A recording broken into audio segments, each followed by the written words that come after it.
Welcome to Pop Culture Minefield Saturday Morning Fun Time.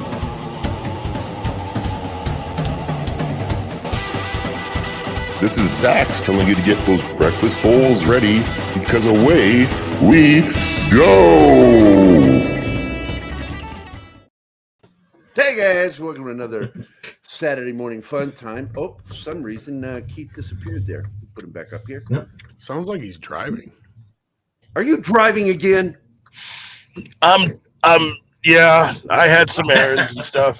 So, but I'm here because you need the brother to help balance things out, and I'm here to provide that. I heard the turn signal, so yeah, no, it's like that's one way of picking up. He's in the car. I'll hear it too. Like, click, click, click, click. Again, coming wide, turn left. Yes. I want to welcome everybody to the show today. I'm so grateful Tom dropped in, man. You're a guy that just has so little time, and whenever you take time out for us, I hope you know we deeply appreciate it, brother. Well, I'm always happy to be able to spend time with my friends and family. As you know, family is very important. On this, the day of my daughter's wedding. And that's the Yo. Eat my favorite sugary cereal. Thank you, Tom Father. Thank you very much. You're welcome. Just avoid Lucky Charms. I hear they give you the shits. Oh, magically delicious. Woo. Ooh, it's magically. They're trying to get me Lucky Charms. I Magically decimate your asshole. Yes, they can. Puff wheat's even bad too, dude. I get so gassy. No, I guess this is a real thing. I guess like over the last few months, like hundreds of people have complained to General Mills that I wonder if they're putting maltitol in. It's just something that it has something to do with, just with the Lucky Charms. And I guess they haven't made a statement yet, but they've had hundreds and hundreds and hundreds of complaints. So of people just getting sick after eating them. So I've got 2 boxes of Lucky Charms in my fucking cupboard, and I'm like, shit. Don't eat them. Don't touch them. I haven't now. I'm like, I haven't touched them in a while. Like, I'm a cheap bastard. I go for the third-party brands, so I guess I don't have that problem. Yeah. Is it making people shit, or is it just giving them gas? I don't know if it's the shits or stomach issues. I don't know exactly, but like I was just reading about it the other day. But like, I guess upwards of 400 some people have already complained throughout the last few months about it. That's interesting. And General Mills just hasn't done anything about it. So yeah. So it's Joker products. Yeah, there we go. New and improved Joker products. Yeah, I know. Love that Joker. Yeah, I like to take my marshmallow meaties, pour that some cola over it, eat all the sugar, twice the caffeine, and I'm ready to go. Only your Undertaker knows for sure. I'm the lead character in this film. Who the fuck is Michael Keaton? Oh, man. So it's been an interesting weekend, and really, by the way, Tom, great video. Andre deserves a lot of the thanks for that, but I'm just sitting here. I know you do a lot of the labor on that stuff, though. Well, it's just this whole thing is like I'm happy for those who are happy to see, a lot of these people getting booted out of Warner Brothers. But we're gonna have a lot to say about that today. I tell you what. Well, we wanted to go over it too, but I'm going to wait until we start building up an audience here and get warmed up. I'm learning that from you guys, by the way. Yeah, you got to dick around for the first 5-10 minutes. Yeah. I haven't kept a massive track of the whole Warner Brothers thing, other than Ann Sarnoff being supposedly shown the door, not by her own will, but she's only part of the problem, though, as we'll get into here. Yeah, there's still one element that's still there that I cannot. Well, Toby's not leaving till fucking December, dude. Thank you. I'm not the only one who knows this. Yeah, he has got to fucking go. He's refusing to fucking take the marching orders. He's like, no, I'll stay. And so we're going to be stuck On with what that grounds? And Andre goes, write an editorial about him. I said, all right, here's your editorial. Name one hit Warner Brothers has had since The Matrix. I'll wait. Yeah, I know. I mean, the Batman is Since your since answer why that since man needs to since go. since the Matrix. Which Matrix? The original. Well, that's the thing is Toby's been around since way after that. They have not had it. Here's the thing. Toby Emmerich is a fucking joke. Okay?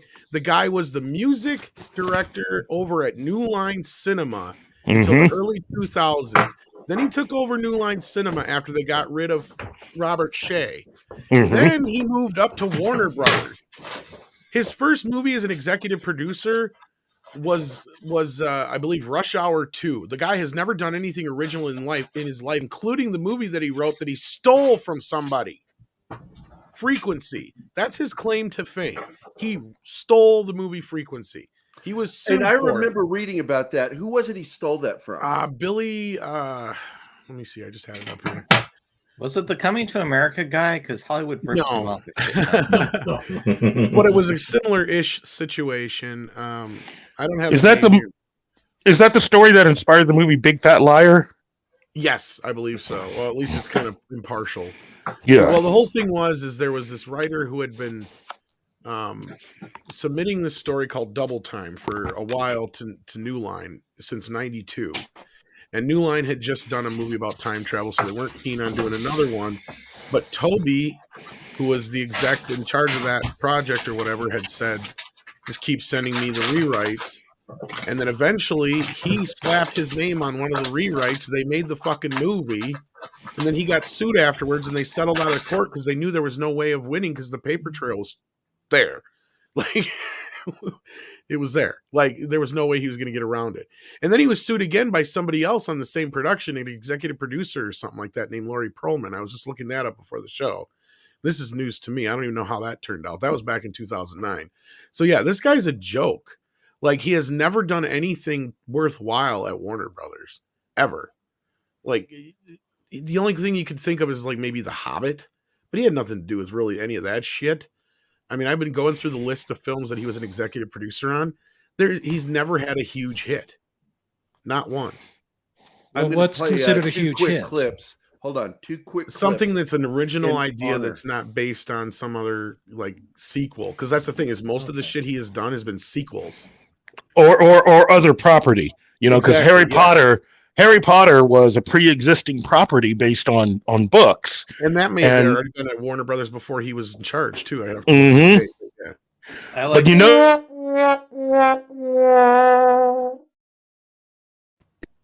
everything got dumber, I think, after Alan Horn was shown the door at Warner Brothers. You notice how everything really started to really get dumb after Alan Horn was shown the door. Yeah, you're probably not wrong because this is the kind of stuff that he was like putting into effect, like Son of the Mask, Monster, Mhm. you know, shit like that. I mean, yeah, there was a few minor hits here and there throughout, but like there's some big fucking bombs here too. Mhm. He's never had what I would consider a breakthrough success. I'm looking at all these, and none of these are movies that I would consider, like I said, outside of Hobbit, blockbusters. You got like a couple you got an Austin Powers sequel, a couple Rush Hour sequels. Yep. You know, that's the kind of shit that he brought to Warner Brothers. I mean, this guy was one of the executive producers on Texas Chainsaw Massacre at the beginning. That should tell you something right there. And Son of the Mask says all you need to know. And Dumb and Dumberer. Man, He was So the this- music director at New Line for years. That's all he did. So this guy is basically the king of Control C, Control V. Yeah, pretty much. Well, so he did do the Notebook. So is this going to be Oh, a you're gonna case give him of where credit for failing that. forward finally ends? Like you can fail forward for like 20 years and they finally realize something's going on. This guy's been running the company into the ground for the last 20 years, basically. Yeah. I mean, if I'm you looking at outside the of the movie- Dark Knight trilogy, that's his claim to fame. Let's be real. That's been, and he had nothing really to do with that. His name is not attached to it in any way. So, like, that's the only huge hits the studio has had, and that's Batman. So you can't even really count that, right? It's still, you know, it's a built-in franchise. So this Well- guy needs to fucking go. He is useless. There's only 2 movies on here that I'm seeing that I do remember seeing and did like, and that was Wedding Crashers and A History of Violence. But yeah, it's not. They're not the Those were you know, two of super his duper New 500 Line million ones, plus type shows. Did he have anything to do with the Road to Perdition? No, I think that was No. Paramount.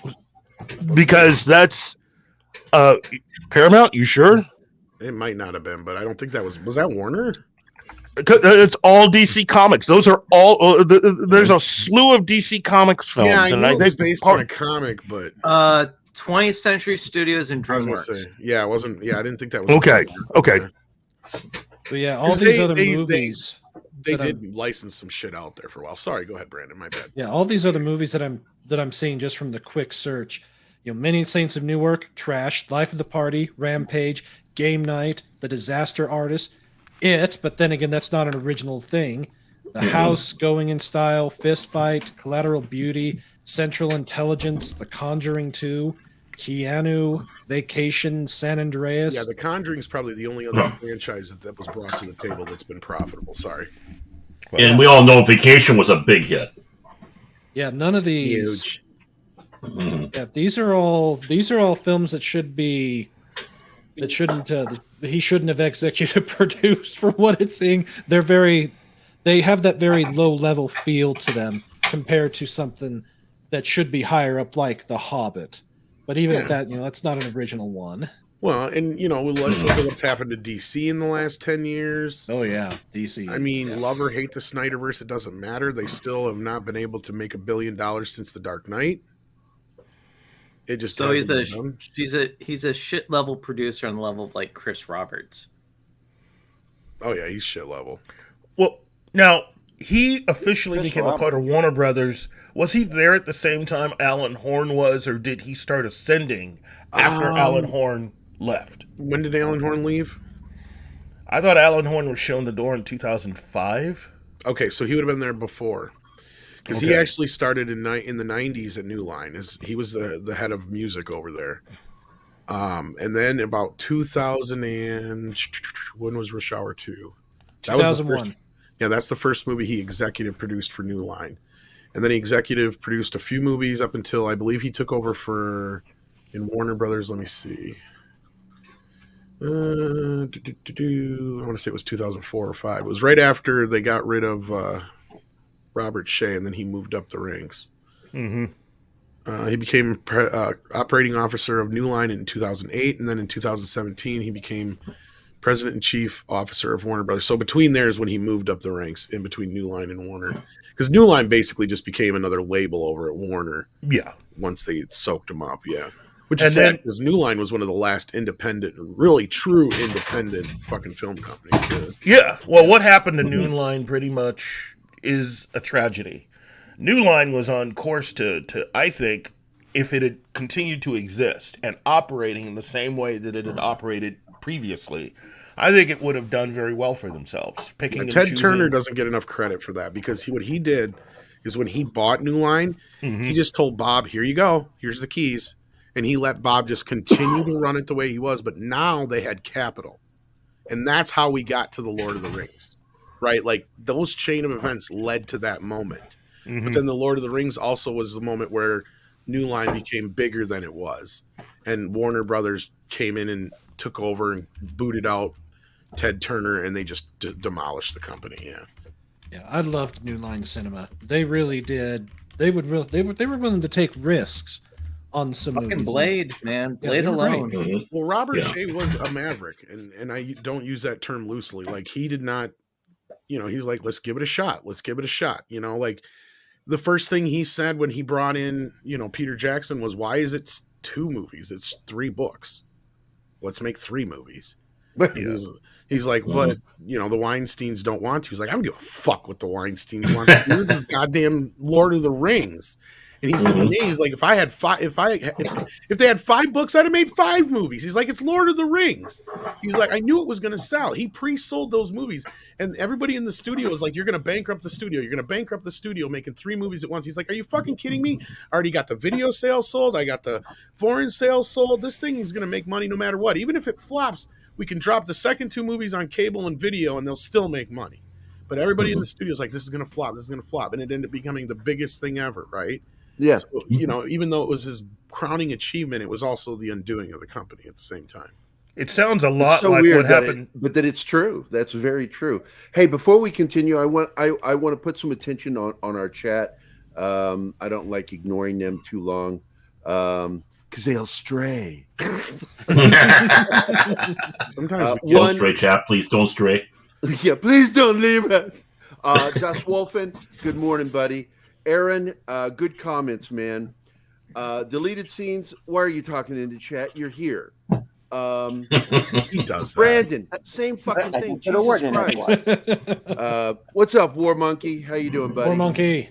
Of course, Pat S. What's up, my brother? Let's see. AF Watcher 88. I think I've seen you in here before. But if not, welcome to the show. Glad to have you join us. Most down, only Immerprick and Heckmata left. Well said. Good morning, Socks. How are you doing? What is the status of Hamada right now? I don't know if anybody knows. Like, isn't his status kind of unknown? I know early on we were told June was going to be his shelf date. You know, shelf life. So where are you hearing this? So you said you heard December for... It's in discussions we've had with Mikey. Okay. Mikey, yeah. I just wanted to know. Yeah, I just want to know where the source was. Yeah. Okay. Yeah, but no confirmation.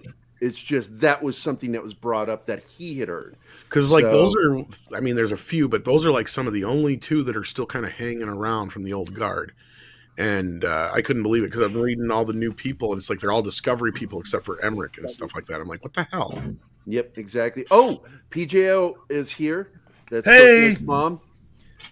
Hi, Mom. Could he be listed as, I don't know, executed or in the midst of execution? Is that too much to hope for? I get what you're saying, and that's kind of what Kalar has been sitting at for the last year, because when they announced this whole spin-off and merger thing, he was one of the first ones out the door, and then I guess Zaslav reportedly was the one who begged him to stick around for the year to help him with the transition. So, like, the moment this was all done and over with, he was the one I was not surprised. Like, I knew he was going to move on, but Sarnoff was one of the ones that we weren't sure about. And none of the other executives at the top we were pretty sure were going to stick around or not. We had no idea one way or the other. We knew Sarnoff had to go. Emmerich was another one I said. They got rid of that damn equity officer or whatever the fuck they were called. They got rid of the head of HBO Max. Who else lost their heads yesterday? There's a few more. All right, who is making all that noise? Which one of you sons of bitches is distracting my ADD? Oh, is it you, Baron? Hype man. You son of a bitch. You and your fucking what is that? Some sort of There's a church warden. Pipe? Yeah. There's a church warden pipe. Yeah. He's gone all Gandalf on you. He's gone all Gandalf. We started talking about Lord of the Rings. Your judgment. Hey, Purple is in the chat. Purple, you should join us, hon. Come on, Purple. I sent you an invite on Twitter. The Hobbit's pipe weed has poisoned your mind. Yes. Welcome, Monkey Jeebus. Good to see you, man. Flaccid Phoenix is in the chat. What's up? Gary told me that Ezra Miller is the best working actor. Actually, Yay. Monkey Jeebus might know a thing or two about that. He was working around there that time. Oh, which part?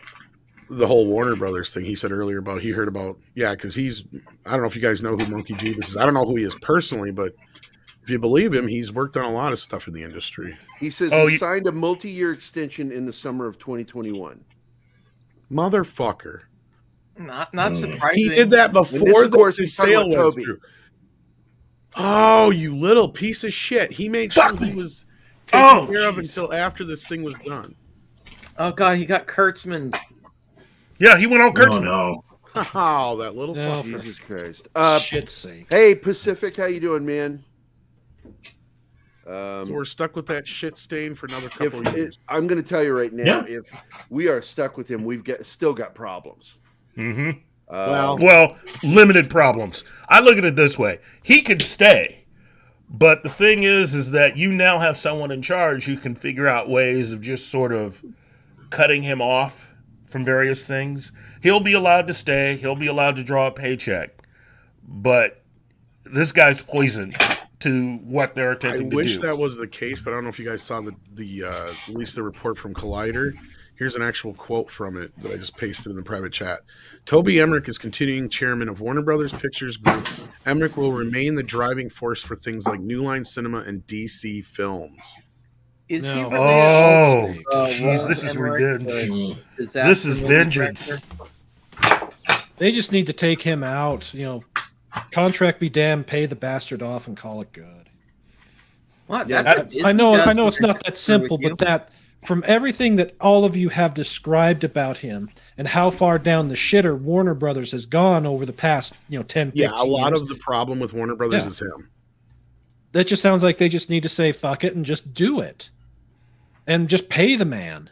I can't believe they're giving him DC films. Well, this I can. this echoes the shit we went through with Kurtzman. Kurtzman, because we expected early on for him to be fucking gone when Sherry Redstone took over. But what happened? Fucking contract. Mm-hmm. Stone-clad fucking or ironclad contract that they were going to lose a shit ton of money to get rid of him, and they decided to just bite the bullet. And look what's happened. Yeah, they're about dead. Do you I mean, think how much these farther can their contracts- stock go down? Really? Do you think these I know. contracts are big giant fuck yous on the way out? Like Yes. the executive knows they're leaving, and then it's like, well, this is going to tank the company. Well, I wouldn't be Thanks surprised for if getting rid of me. Emmerich, being in the position he is, probably knew that there was going to be a spin-off and a buyout or whatever, so he probably made sure that his contract was pretty ironclad, it sounds like to me. Although I would like to think that he did that as his last resort, because that whole thing about, if you remember, how they were floating around the possibility of him going to Netflix, and people found out that they were floating his resume over there, and I can't really see anybody wanting to put up with him outside of Warner Brothers. Well, he's done a very good job of keeping a lot of this shit hush-hush. Like, most people don't know about, the whole plagiarism deal and all that stuff, because they settled out of court. So you'll have a hard time finding a lot of shit about it. That's why they sell out of court. It's like, don't talk about this. We'll give you extra money. Yeah. I mean, that's Harlan Ellison with Terminator. Pretty much. I wouldn't be surprised if he was also one of the people behind the scenes that was able to push out a certain person at Warner Brothers. And oh, geez, this guy. Oh, if you're talking about Snyder, No. Oh, Snyder's a good one. I was going to say, he was Alan one of the... Horn. Oh, yeah, Alan maybe. But, yeah, Alan was pushed out because they said he was too old. Yeah. And that's what Bob Iger put in his own book, that he hired him because he knew he was still had a few good years left in him. And when you, for those of you who don't know that name, just again, I got to give it up to Midnight's Edge and Tom and Andre, because they have done a phenomenal job in covering a lot of this stuff. And Alan Horn is a major reason why the MCU exists. The way he ran everything was incredible. He did fuck it up by firing. This ad was brought to you by Midnight's Edge. Pop culture minefield, but better. Say Horn did fuck it up by firing Gunn, but that's a whole nother discussion there. Yeah. But yeah. Kind of looks like it says Midnight's Medge. It's the big Medge. M in the background. It's Midnight Smeg. Smegma. Oh, so Anybody fresh, that's fans of Red 1994. Dwarf. Have a good one. A lot of people didn't know what that meant, by the way, when they watch Red Dwarf here in America. When somebody gets called a smeg, I'm like, it's the smell of a man's dick. It's smegmatic after they've been sweating. I'm like, it's a really good insult. Smeaged. I loved when Crichton tried to say that. Smeaged. Between that one and calling some dude a bank shot, Oh. Is that why he's called Smeag? Oh. Yeah, I suppose so. But welcome back, Osa Fresh. Good to see you, man. Let's see if we got any more comments here. Zax has joined us. Oh, wait, Tiki of Doom. Now, that is a pipe. He's complimenting the pipe. Monkey Jeebus says his contract doesn't end December. It was extended Yeah, look, man, you've already ruined my fucking morning, Jeebus. Shut up. There goes my cereal. There goes my cereal, man. Oh my God, I must have had Lucky Charms. I got the shits. Yep. And Plastic Phoenix says, your life is already ruined. As long as nobody says taste the rainbow, that's all I ask. Oh, jeez. You know, Skittles. I think that's also where Hamada comes from, was New Line. I believe so, because I think actually his big claim to fame wasn't he one of the guys behind The Conjuring, one of the producers behind Yeah. So basically it's a lot of your friends and my friends. And that's what Hollywood is. Of course. Yeah. Wow. It's like, oh, your name's on this. What'd you do? I just sat around and threw some money at it. Oh, great. You must know what you're fucking doing. Let's put you in charge of everything. Well, let's look at the bright side. At least Zaslav does get to say what goes, right? So what we know of him, hopefully things will go into the positive. And it sounds like Mikey's had some mostly good news. But I know you guys had some specific topics you wanted to get into, so I didn't mean to derail things. No. Oh, You no. didn't derail us at all. You took us right where we needed to go. And that's what's so amazing about you. And also, again, This brought to you by Midnight when you Fetch. aren't here, I sometimes say you are here by going, and Tom from Midnight just joined us. Hey, Tom. Fuck you, Gary. Anyway. AF Watcher, I knew I'd seen you in our chat before. Thanks, man. Aaron, I think you're new. I try to pay attention to these things because I think it's important. But one day we're going to be as big as Midnight's Edge, and I'm going to have trouble remembering everybody. Also because I'll be older. He barely remembers me, folks. Oh, shit. Who the fuck are you? Well. I don't know. I remember when I first started joining you guys for live streams, you guys had maybe a couple dozen people. Now you usually have over 100 plus every time. So good job, guys. You're doing great. Yeah, it's you just keep sticking at it. You know how it works. Oh, Yeah. And, I was there when there was a time when we started doing the live streams. It was before everybody was streaming, and there was more people on the screen sometimes than there was in the audience. But eventually, it changes. Yeah. It just because we follow you a lot. We follow, of course, Gary. I know. I wish you would quit following me. It's kind of creepy. You don't like us being outside your house at night? Out of the when I go to the bathroom and things, they're really when I could use some privacy. I always hide. That was my fault. Sorry. In his basement, and I dug a hole up to his. He's got one of those magazine racks right next to his toilet, and I'll peek through the magazine and go, "Hey, what you reading?" Here. I'm usually out on his front lawn dressed in a jockey uniform. But that's yeah. Gary with a J is always sorry trying about to trade me the highlights for Playboys and stuff. Now, is the heavy breathing too creepy? I mean, we're just trying to set some ground rules with this. Yeah, really, the only heavy breather we have is Keith because he gets right up on the mic and he goes. Little ASMR. Keith SMR. Hush, Tom. You like being stalked by internet nerds. It's true. I don't mind it. Fine.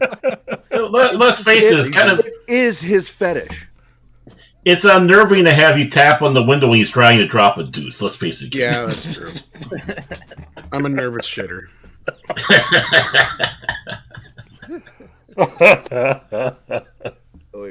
Private chat here. Tom wrote, Toby Emmerich. Yeah, that was a quote directly from the Collider article. Yeah, I see it. And Tom, you might want to have a little bit more fiber in your diet. I'm just letting you know. Yeah, I've been thinking of to kick the Lucky Charms. Like maybe some what's that? The wheat Life.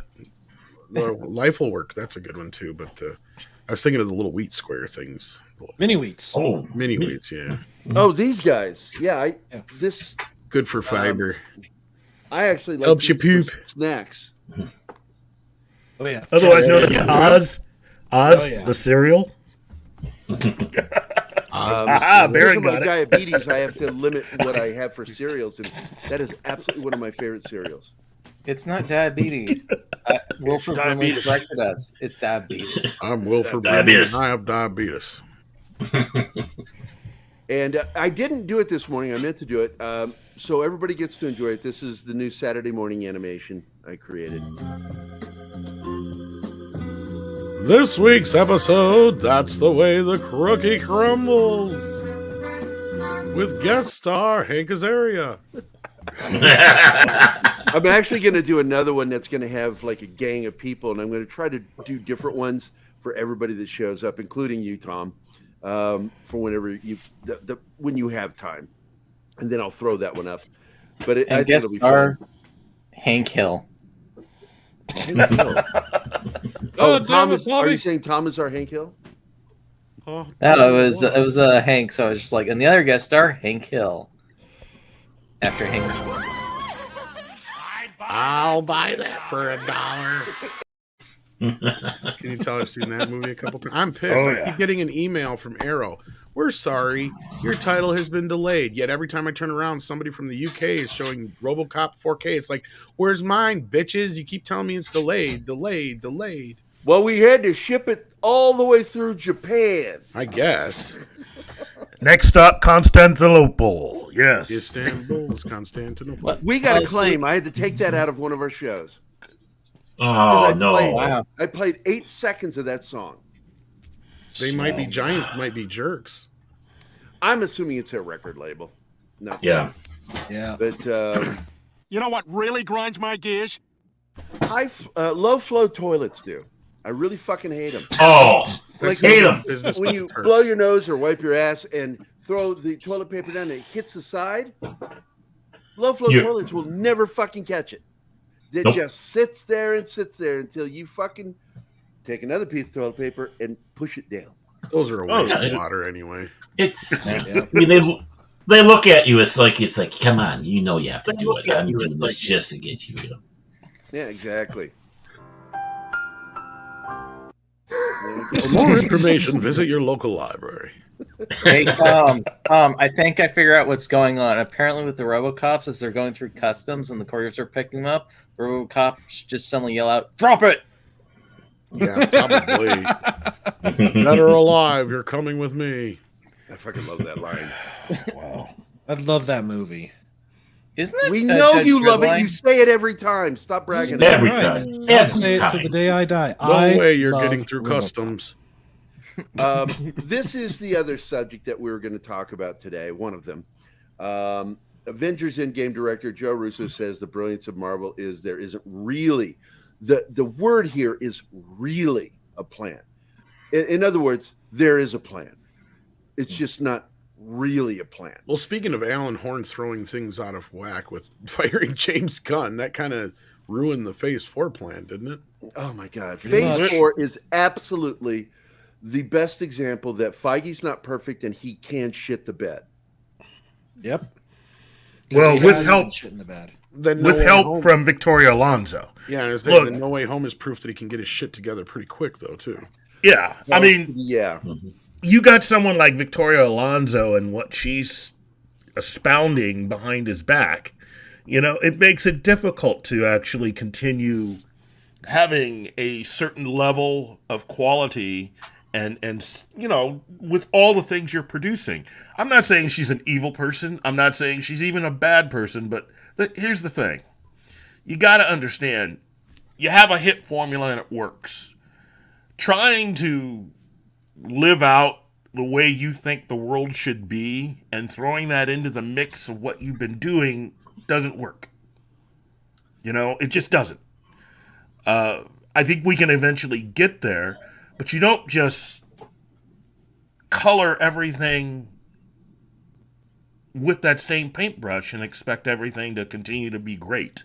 You know, I guess that's me. This has been a black guy soapbox moment. Oh, I need it. I need a little thing for that. Like, you do sprinkles, and like Matt, what's his name? Damon Wayans from In Living Color when he did the thing and throw the sprinkles. It'll be funny. Yep. Well, just make sure the graphic is, you know, of a jockey. I'll have him on a soapbox. Don't worry. On a soapbox, a jockey of color. Gay. I mean, not quite as gay as my you know. Avatar. Let's see that one.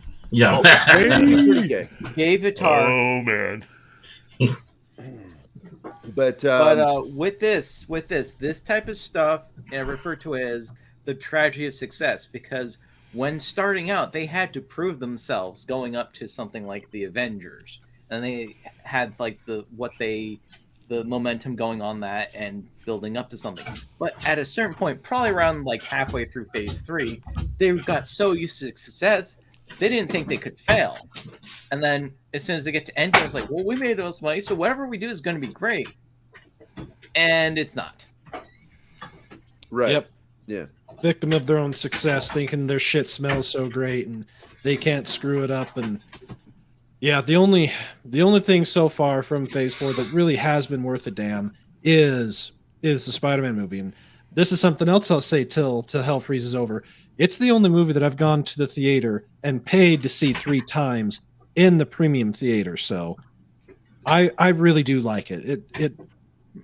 It is what a good movie should be.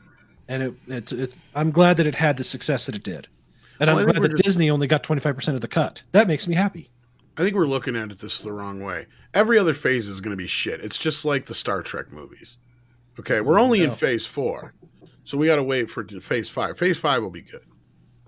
I hope so. Because phase 2 kind of sucked. Except for Guardians of the Galaxy, you know. Winter Soldier, you know, those were the 2 out of that one. Otherwise, you have shit like Iron Man 3 and Age of Ultron and stuff like that. Yeah. Hey guys, do you think I hate to interrupt. I have no idea. I'm just you guys continue, but Deanna bought lambs, and I have to go look at them right now. So I will be right back. You guys keep talking. No, I'm not being serious though. I'm kidding. You guys don't take that seriously. No, take it serious. Take it very seriously. No, I'll be right back. There's actually some good shit in phase 3. No, I think I think that there was a semblance of a plan. I think that's what the Russos are getting at too. Because like clearly, if you watch Avengers, you know, the whole Thanos thing at the end, they pretty much had no idea what they were doing. They didn't even have Thanos nailed down yet, but they knew that's where they were going to head to, right? Mm-hmm. And it sounds like to me from people I've talked to, they're usually they're working on about 3 projects at a time. Feige keeps everything pretty close to the chest. Mm-hmm. Most of the special effects guys don't know shit about shit. They're just told what to do. They work out all the action sequences and stuff, and then they just bring in a director like a TV show does to just do the job, and that's it. That's kind of what the last few movies have been like. Now, that's probably part of the problem, and hopefully we see, you know, a change when it comes to Sam Raimi and Guardians of the Galaxy 3 and a few other things that can be some highlights going forward. But as far as Love and Thunder and stuff like that, yeah, I'm not sure yet. I mean, the thing with Taika Waititi is I personally like everything he does, and I did like Ragnarok, but I understand people who didn't. So with this one, I'm not so sure. So are you saying that unlike Disney's space conflicts, they're actually kind of learning lessons over at the MCU a little bit that, okay, this isn't working, maybe we should go this direction? Maybe. More. I mean, Feige actually admitted publicly that he underestimated Chapek, which to me is a big thing for somebody in his position to admit. Because he is arguably one of the most powerful producers in Hollywood. And those two basically had pretty much a public spat. I mean, with the whole Black Widow ordeal. So, to me, it feels like, yeah, I hope Feige has learned that he can't, you know, dictate everything the way he has the last few years and expect it to just work the way he wants it to.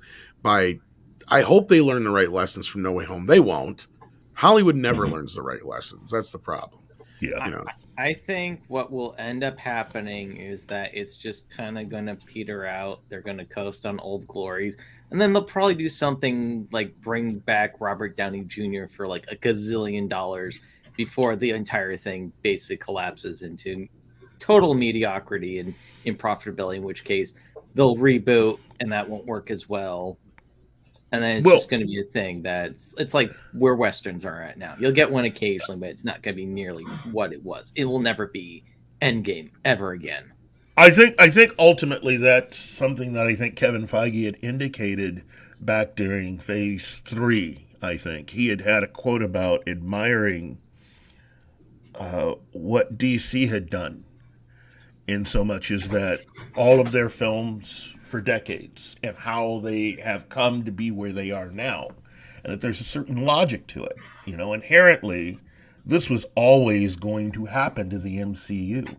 I think even Gary and I were saying that you can only go so far when you have, in the case of the MCU, characters that aren't as well known overall as, say, DC. DC as a company has pretty much had its way in Hollywood and popular culture since at least the 1940s. Marvel's only come to become what we know of Marvel when you say Marvel and you think of Spider-Man and Fantastic Four and Iron Man. That's only been since the 1960s. Mm-hmm. Yep. And so DC for a long time was what the entertainment industry thought comic books were. Superman, Batman, heck, you even had a bunch of Jimmy Olsen comics that are sitting on the organ in the Beatles movie Help that Paul McCartney's reading. You know, they were just the go-to comics That's why he's company. crying for help, actually. No, if he was No, reading but Lois it's about Lane, he comics. definitely would. Say what?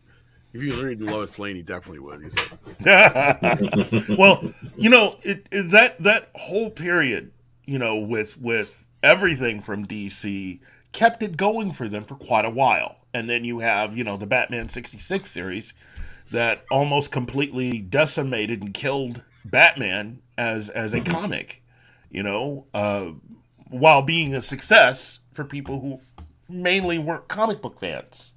You know, that's the balance there. And I think Kevin Feige has seen all of that and realizes that, yeah, there's definitely going to have to be something coming soon to help them get back on track at this point. And I think the only thing you're going to be able to do is eventually recast. There will be a Tony Stark. There will be a Steve Rogers. well, Feige has hinted at that, but I mean, there's already been rumblings that they're going to start leaning back into things like, you know, we just brought up Robert Downey Jr. I've heard that he might be brought in to do the voice of the AI in Ironheart. Yeah. And then, you know, I can't believe that they haven't done, you know, a Nomad Captain America series yet. Like, what did he do in that 50 plus years or whatever it was between, you know, or whatever, more than that, 70 plus years between Endgame and going back and putting the stones back? What's the story there? There's a whole series or movie you can tell there. You can bring back, you know, Chris Evans and play Steve Rogers again for whatever. I would love to see that as a D plus series. That's kind of my issue with D plus. It's the same thing with Star Wars. You know, I keep looking at it. It's like, okay, The Mandalorian makes kind of sense because at least you're doing something that's not really connected to anything else. You're going in your own direction. The problem with The Mandalorian was it was basically dime store Boba Fett to the point where when we got Boba Fett, he wasn't Boba Fett anymore because The Mandalorian was more Boba Fett than Boba Fett was, right? Yep. And we just sit here, we keep looking at these shows. Casio keyboard, who wants that? Who needs that shit? Obi-Wan is the first one to me that makes sense besides Boba Fett, but Boba Fett was just destroyed already by the idea that it was redundant. Obi-Wan's the first one that makes sense because everybody else is like, you know, why aren't we getting like a Darth Vader series? Why isn't Marvel like that? Instead, we've gotten WandaVision. We've gotten Hawkeye, which really wasn't even like Hawkeye and Loki are the only two that have really made sense to me because Loki was a very, very, very, very, very, very, very, very popular character. And we know that already because not only that, the show's the number one Marvel show so far. And Hawkeye makes sense because he's an Avenger. He deserved his own fucking show. But it was also part of that whole thing that they did that kind of neutered a lot of these characters. The thing about Hawkeye that you have to understand, a lot of MCU fans, I think, may not understand the same way the comic book fans understand, is that... Well, that's what I want to... I was trying to interject a second ago. I'm sorry, Keith. Okay. But we talked about this yesterday, that they're doing the same thing they used to do with the comics in the 80s, where in order to sell lesser popular characters, they bring in bigger characters into the show. And they did that with Hawkeye. They named the show Hawkeye, but it's not about Hawkeye. It's about her. Yeah. You know, and they're going to do it with Echo now by bringing Daredevil. Kingpin and Daredevil in to sell that show because nobody wants to really see it. It's like the show, if they did it on its own and its own merits, the show wouldn't get enough viewers. No, you're right. And guys, it's almost like they forget. Oh, sorry, Keith. Go ahead. No, I was just going to say where I was going was this is the crux of why I didn't think that Shang-Chi worked. you have an entire area of the Marvel Universe that is all set to go, that everybody has been hinting on and touching on, which is all of these spies and secret societies. And at the heart of that was Shang-Chi, because his mission was to take on the ultimate secret society. You have someone like Hawkeye, who his main thing was S.H.I.E.L.D. Wasn't just, hey, I'm a regular S.H.I.E.L.D. agent. He was an assassin. The only reason why he was actually in Thor was to kill Thor. That was what his mission was. And nobody really talks about that. Yeah, nobody talks about how dangerous he is as a character. And when you see him in a lot of the movies and stuff, they spend a lot of time just pushing his character out to the side. But think about it. In Avengers, he almost succeeded. And all of what Loki was able to accomplish was because of Hawkeye. Mm-hmm. Yep. You know? Here's the thing with it. Here's the thing with it. It would be if they wouldn't fucking write him as a joke, because the way he's actually treated, and in some ways making him the proverbial like family man. I know they want to add depth to his character, but they just kind of went like they depicted him as the schlub, even though he's supposed to be a complete badass. Yeah, and when you think about it, look at it this way: you've got Daughters of the Dragon, you've got Luke Cage, Iron Fist. These are all heroes that work on that same level, okay? What they've done with the MCU is they've taken everything in such a direction where they've pretty much taken these characters out of the mix. Even though inherently you have all of this stuff. Madripoor is a good example. It's the reason why the Black Widow movie didn't work. Because you're not playing to the strengths of Natasha. What you're doing is you created a superhero version of the character. You've made her larger than life, and in a sense, you've made her kind of like Thor and Iron Man and Captain America. In reality, that's never really where she played. She and Hawkeye work really well behind the scenes. They're assassins. They are a step above James Bond. And go ahead. No, I was just going to say, because you're actually kind of getting back to the point I was going to make originally, was like, I wish Black Widow had been able to actually have a fair shake. Yeah. To see what, and let's take the story out of it. And the reason I bring that up is, and that was my whole point I was getting to with these Marvel series and all this business, is they're doing spin-offs back asswards, right? Like the Jeffersons was a spin-off of All in the Family because we got to know George Jefferson and his family on All in the Family. It worked for that reason. Why are we getting characters like Shang-Chi and the Eternals that have never popped up anywhere else? That's why I wish I would love to have seen how Black Widow would have fared, considering she was the first one of these characters we really saw spin off of something that she's been in, all these other things, and never gotten her own thing, like Hawkeye, well, right? Keith and I talked about this ad nauseum. That and Loki was like the other example, It should have been more like Bourne Identity. Yeah. You didn't have to spend the kind of money that they spent on Black Widow. You could have spent $70 million, maybe even $50 million, kind of like what they spent on Joker. You could have spent that much making a thriller. Because everybody really... Look, for me, The Winter Soldier is my all-time favorite MCU individual film. And it works without having to have this big, spectacular visual effects and lasers, and you didn't need that for that story. You know, it's very personable. It's on a Bourne kind of level. Story. Yeah, character driven.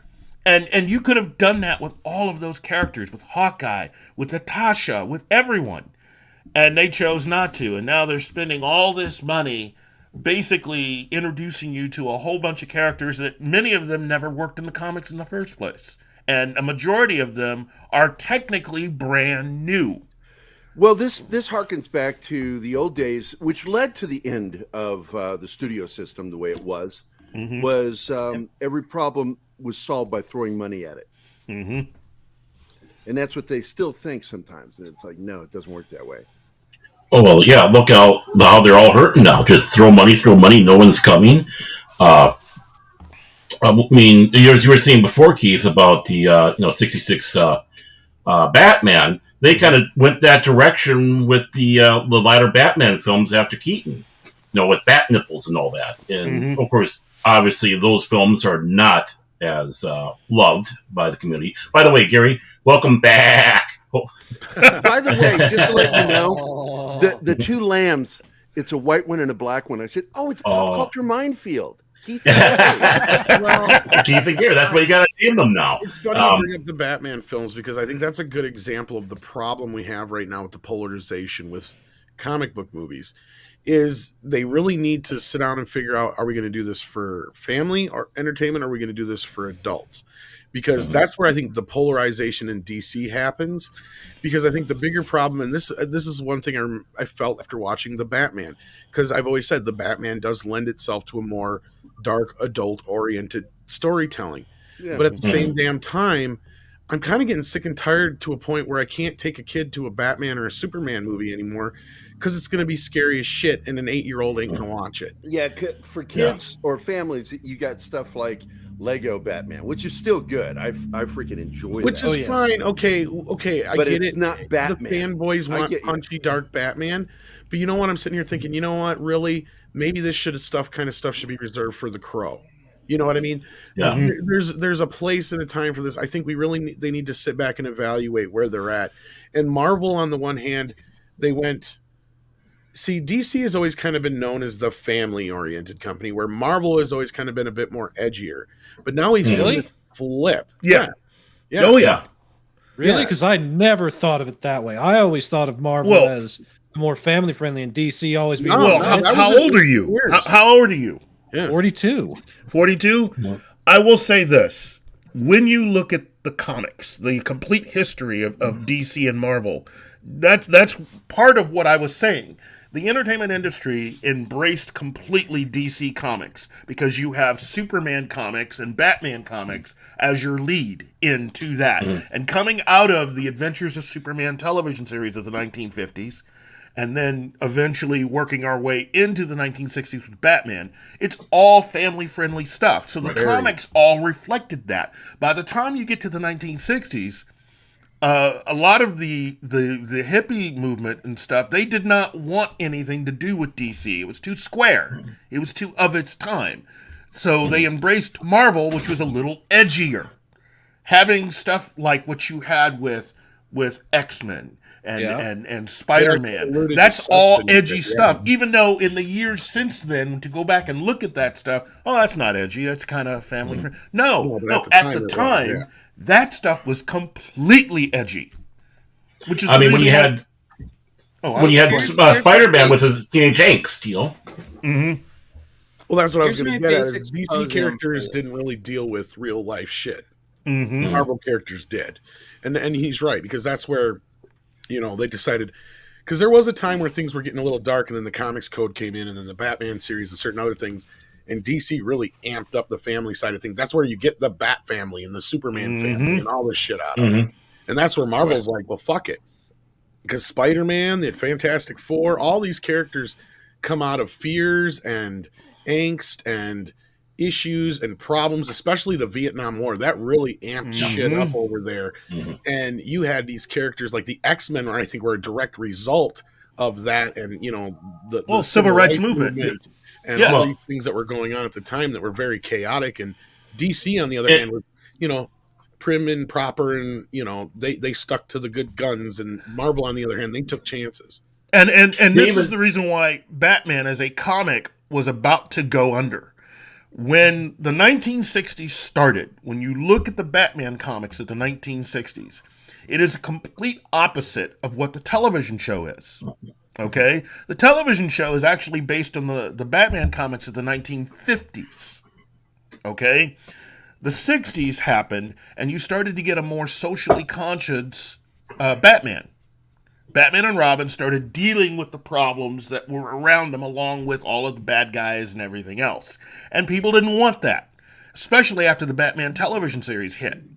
You were dealing, comics that were talking about social issues. Nobody wants that. We want Batman. We want to see him hit people and see Robin go holy this and holy that. That's what they wanted. So by 1969, Batman as an actual IP was nearly dead.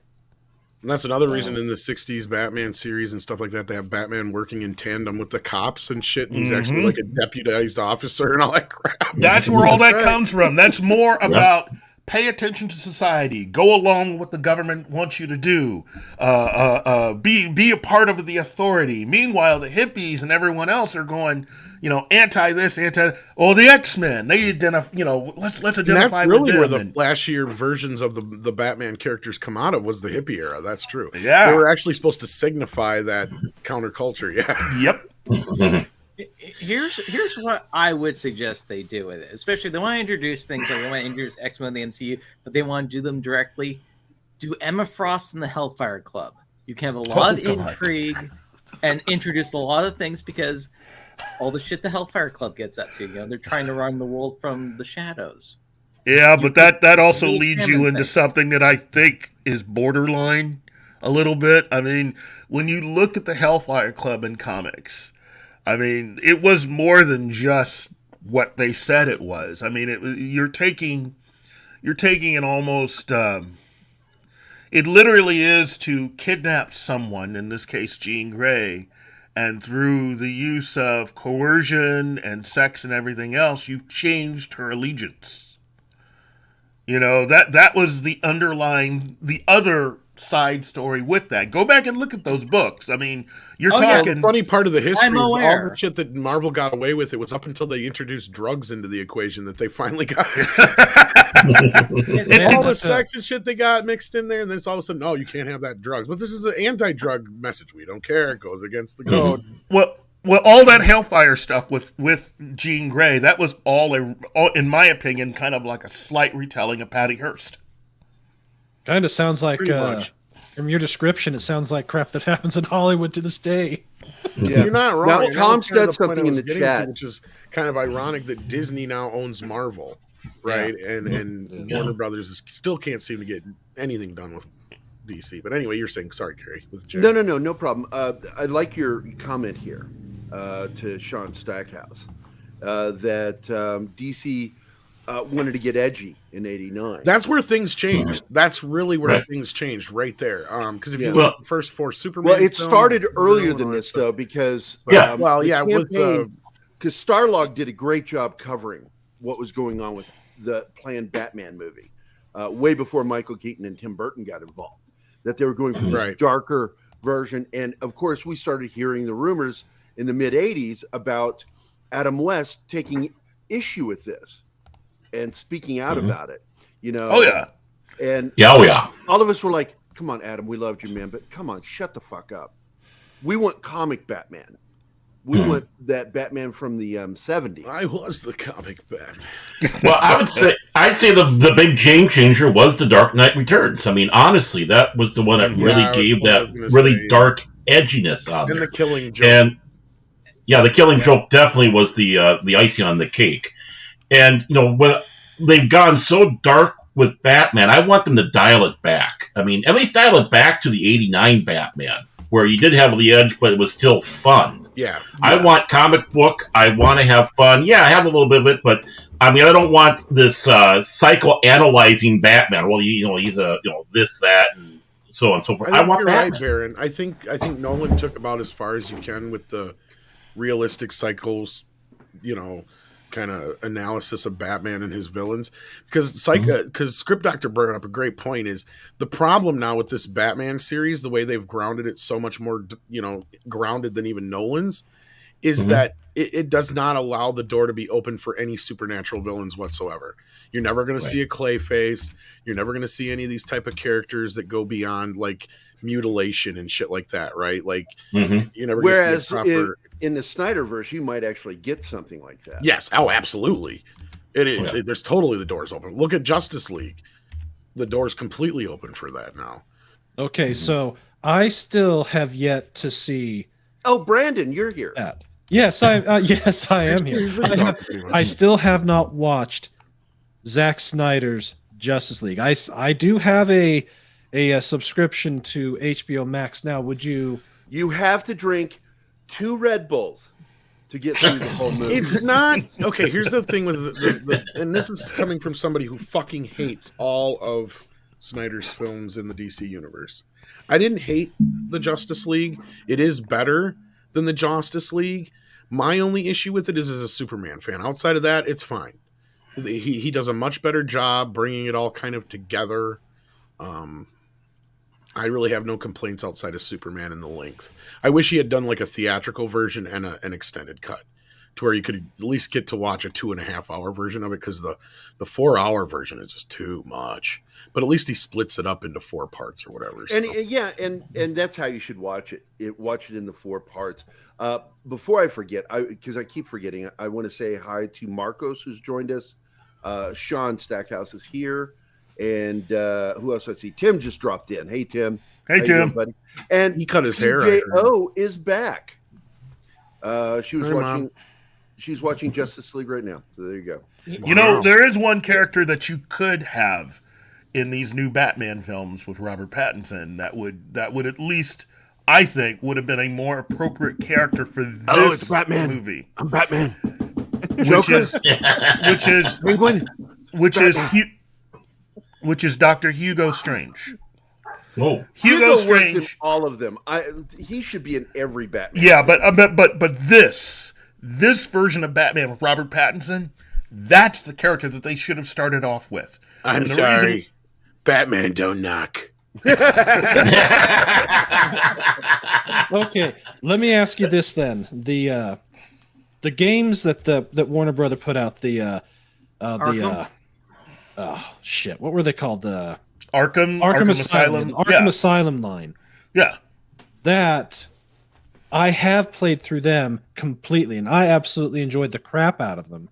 To me, that seems more along the lines of what Batman should be. There's the detective part of him, but then there's the I'm going to kick your ass until you submit side. And then the rogues gallery that's in all of these is great, especially for Arkham City and going up against everything that Hugo Strange is doing. That was a blast. Okay, now, if you like that, if that is really what you like, then all of the Batman adventures of the 1970s, the Denny O'Neil stuff, that's what you should be reading if you've never read any DC at all. You should start with that. That will show you everything. You're going to start recognizing a lot of stuff that was in the Dark Knight films that Christopher Nolan did. You're going to start recognizing stuff that they had used even in the Arrow stuff for the CW. You're going to start recognizing a lot of stuff they used in the video games. It all comes from that era, which is the last-ditch effort to rescue the character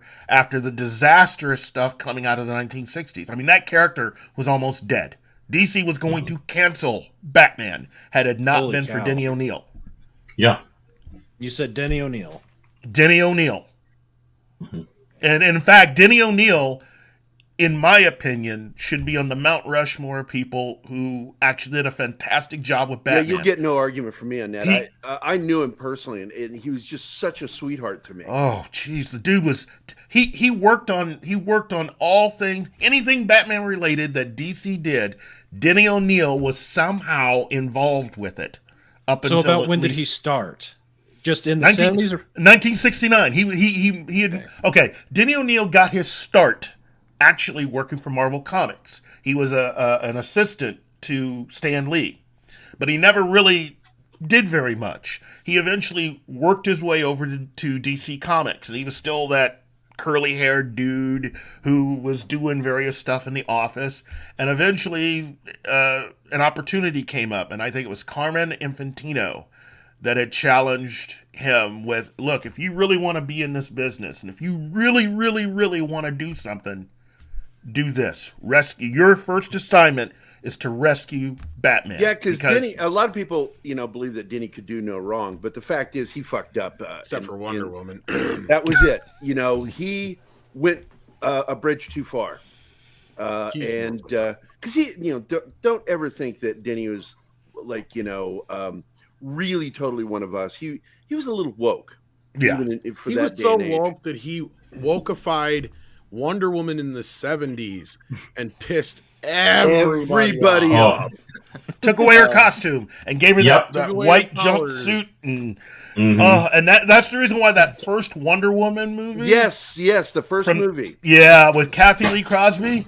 That's where that came from. Yep. And then you had the people that made that went, well, nobody really liked that. Oh, I know. We'll just change everything up. And by that following year, they fired Kathy Lee Crosby and replaced her with Linda Carter. And they did more comic accurate. And they did a more comic accurate Wonder Woman, and that's where all that came from. You know, Denny actually apologized for that. Yep. Yes, he did. He did. Okay, so what would be the name? Hold on. Sorry. I'm sorry. I've been trying to get to the chat. I just felt like Justice, and this is from Tom. Justice Superman got more to do and felt more Superman, and I'm not going to argue with that because it's a great point. It was the one thing I liked. And it's also the problem I have with Zack Snyder, which is he understands dark characters. Yeah. He doesn't understand characters of hope. And that's why his Superman is all fucked up. That's the and I've always said that now that Cavill is getting a voice in things, they need to listen to him because he understands Superman and Clark Kent.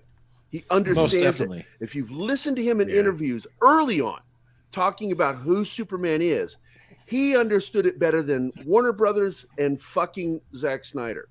Well, he even got, like, I mean, granted, as I said, Snyder's version of the Justice League is better, but Joss's version, he understood and hit the point home more so in the film that Superman is the key. He is the reason why we need to form the Justice League, and without him, we are nothing. Like, he is, you know, that is kind of really what that whole point of having the video in the beginning, starting with Superman, you know, having the whole film being about resurrecting Superman, whereas opposed to Zack Snyder's cut, I don't think they come up to the point of resurrecting Superman until what, about a third of the way into the movie, 2/3 of the way into the movie? Almost, yeah. Yeah. So like, as opposed to the Justice League movie, it's almost right away they get to that point. They're like, we need Superman, right? Like, and that's kind of the whole got to get him back. story. Exactly. Or as Ed Wood would say, you really want to go through that door. You really need to go through that door. So, but let's shoot this fucker. My whole issue with the way Batman's been depicted is that they make him too dark, and in a lot of ways, immature. Because it's the 15-year-old's idea of mature, where it's like, yeah, I swear I'm going to be a complete badass and brutalize everyone. Well, but that's the Robert Pattinson version that we have right now. You know, and again, that's nothing to diss any of the people that worked on that. I want to point out here with the Robert Pattinson film, because it's been brought up that now he wants to make The Long Halloween, which is like, wait a minute, dude, it was already fucking Halloween in your movie. Mm-hmm. And of course, Purple's comment here, Calendar Man would have worked in Matt Reeves. That's because the film was clearly inspired by parts of The Long Halloween. Yep. The problem is now he wants to make, and he said it in an interview that he wants to make The Long Halloween. And I'm like, you sort of already stole from it for this first film, so what the fuck are you talking about? You changed the Riddler, and you basically turned him into the villain from Seven. You just made him put a trash bag on. And I'm just thinking, wouldn't it have been better just to use Calendar Man and Dr. Hugo Strange and all? Exactly. That's where they should have gone. He became Trash Man. He became a Sunny in Philadelphia character. Here it is, guys. I shared this with Tom and the guys last night. Cracked posted this. We remade the Batman for $20. Real quick, though, I don't know if we're going to get ganked for this. Oh, but if we do, I'll just remove it later. You mean Cracked actually did something worth of shit in the first time in 5-10 years? Yeah, this one actually tickled me. So here we go.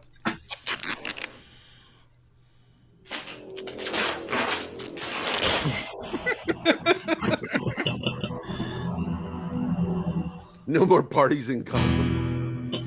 I'm your secret friend. Who? Haven't a clue. You. This is already better than the other one. This fucking...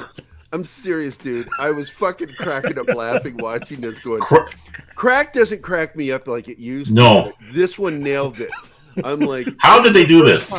This is the first time I've laughed at anything from Cracked in 4 or 5 years. Oh, God. To you. He's wearing my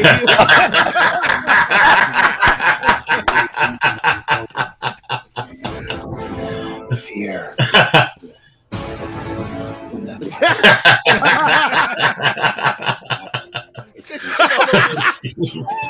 You have a lot of cats. Everything but strays. Too bad they didn't get the old Batman guy back. A package arrived today. Hold on, I gotta pause it. What, Tom? Too bad they didn't get what's his face, the comedian. God, I forgot his name, but he's of where I picked Pete part Holmes. of my Batman character from. Pete Holmes. Yeah, Pete Holmes. Yeah. He's so fucking funny. My favorite one that they did was actually the Penguin one, where he's talking about you're killing people. No, they're just. This is a gun. They're going to sleep. You understand your parents are dead. No, they're just really asleep. I fucking love that. They're sleeping. What's funny is the cat plushie that they use. My girls have one. Right. So anyway, I'll play. That's some part more of the here. inspiration for Bat Tom. I will admit that. The other part is he's part Cartman and part Trump. But yeah. Yeah. So here you go, guys. Come on. I'm exploding with excitement. Who are you under there? Because you kind of look a lot like that guy. Batman, I lost my phone. You don't try to do it. Who you supposed to be?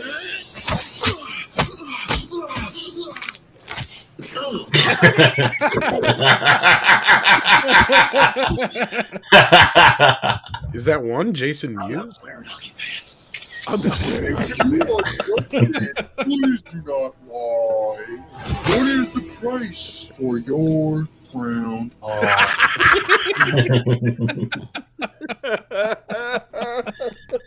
It's the funniest freaking thing I've seen in a while from them.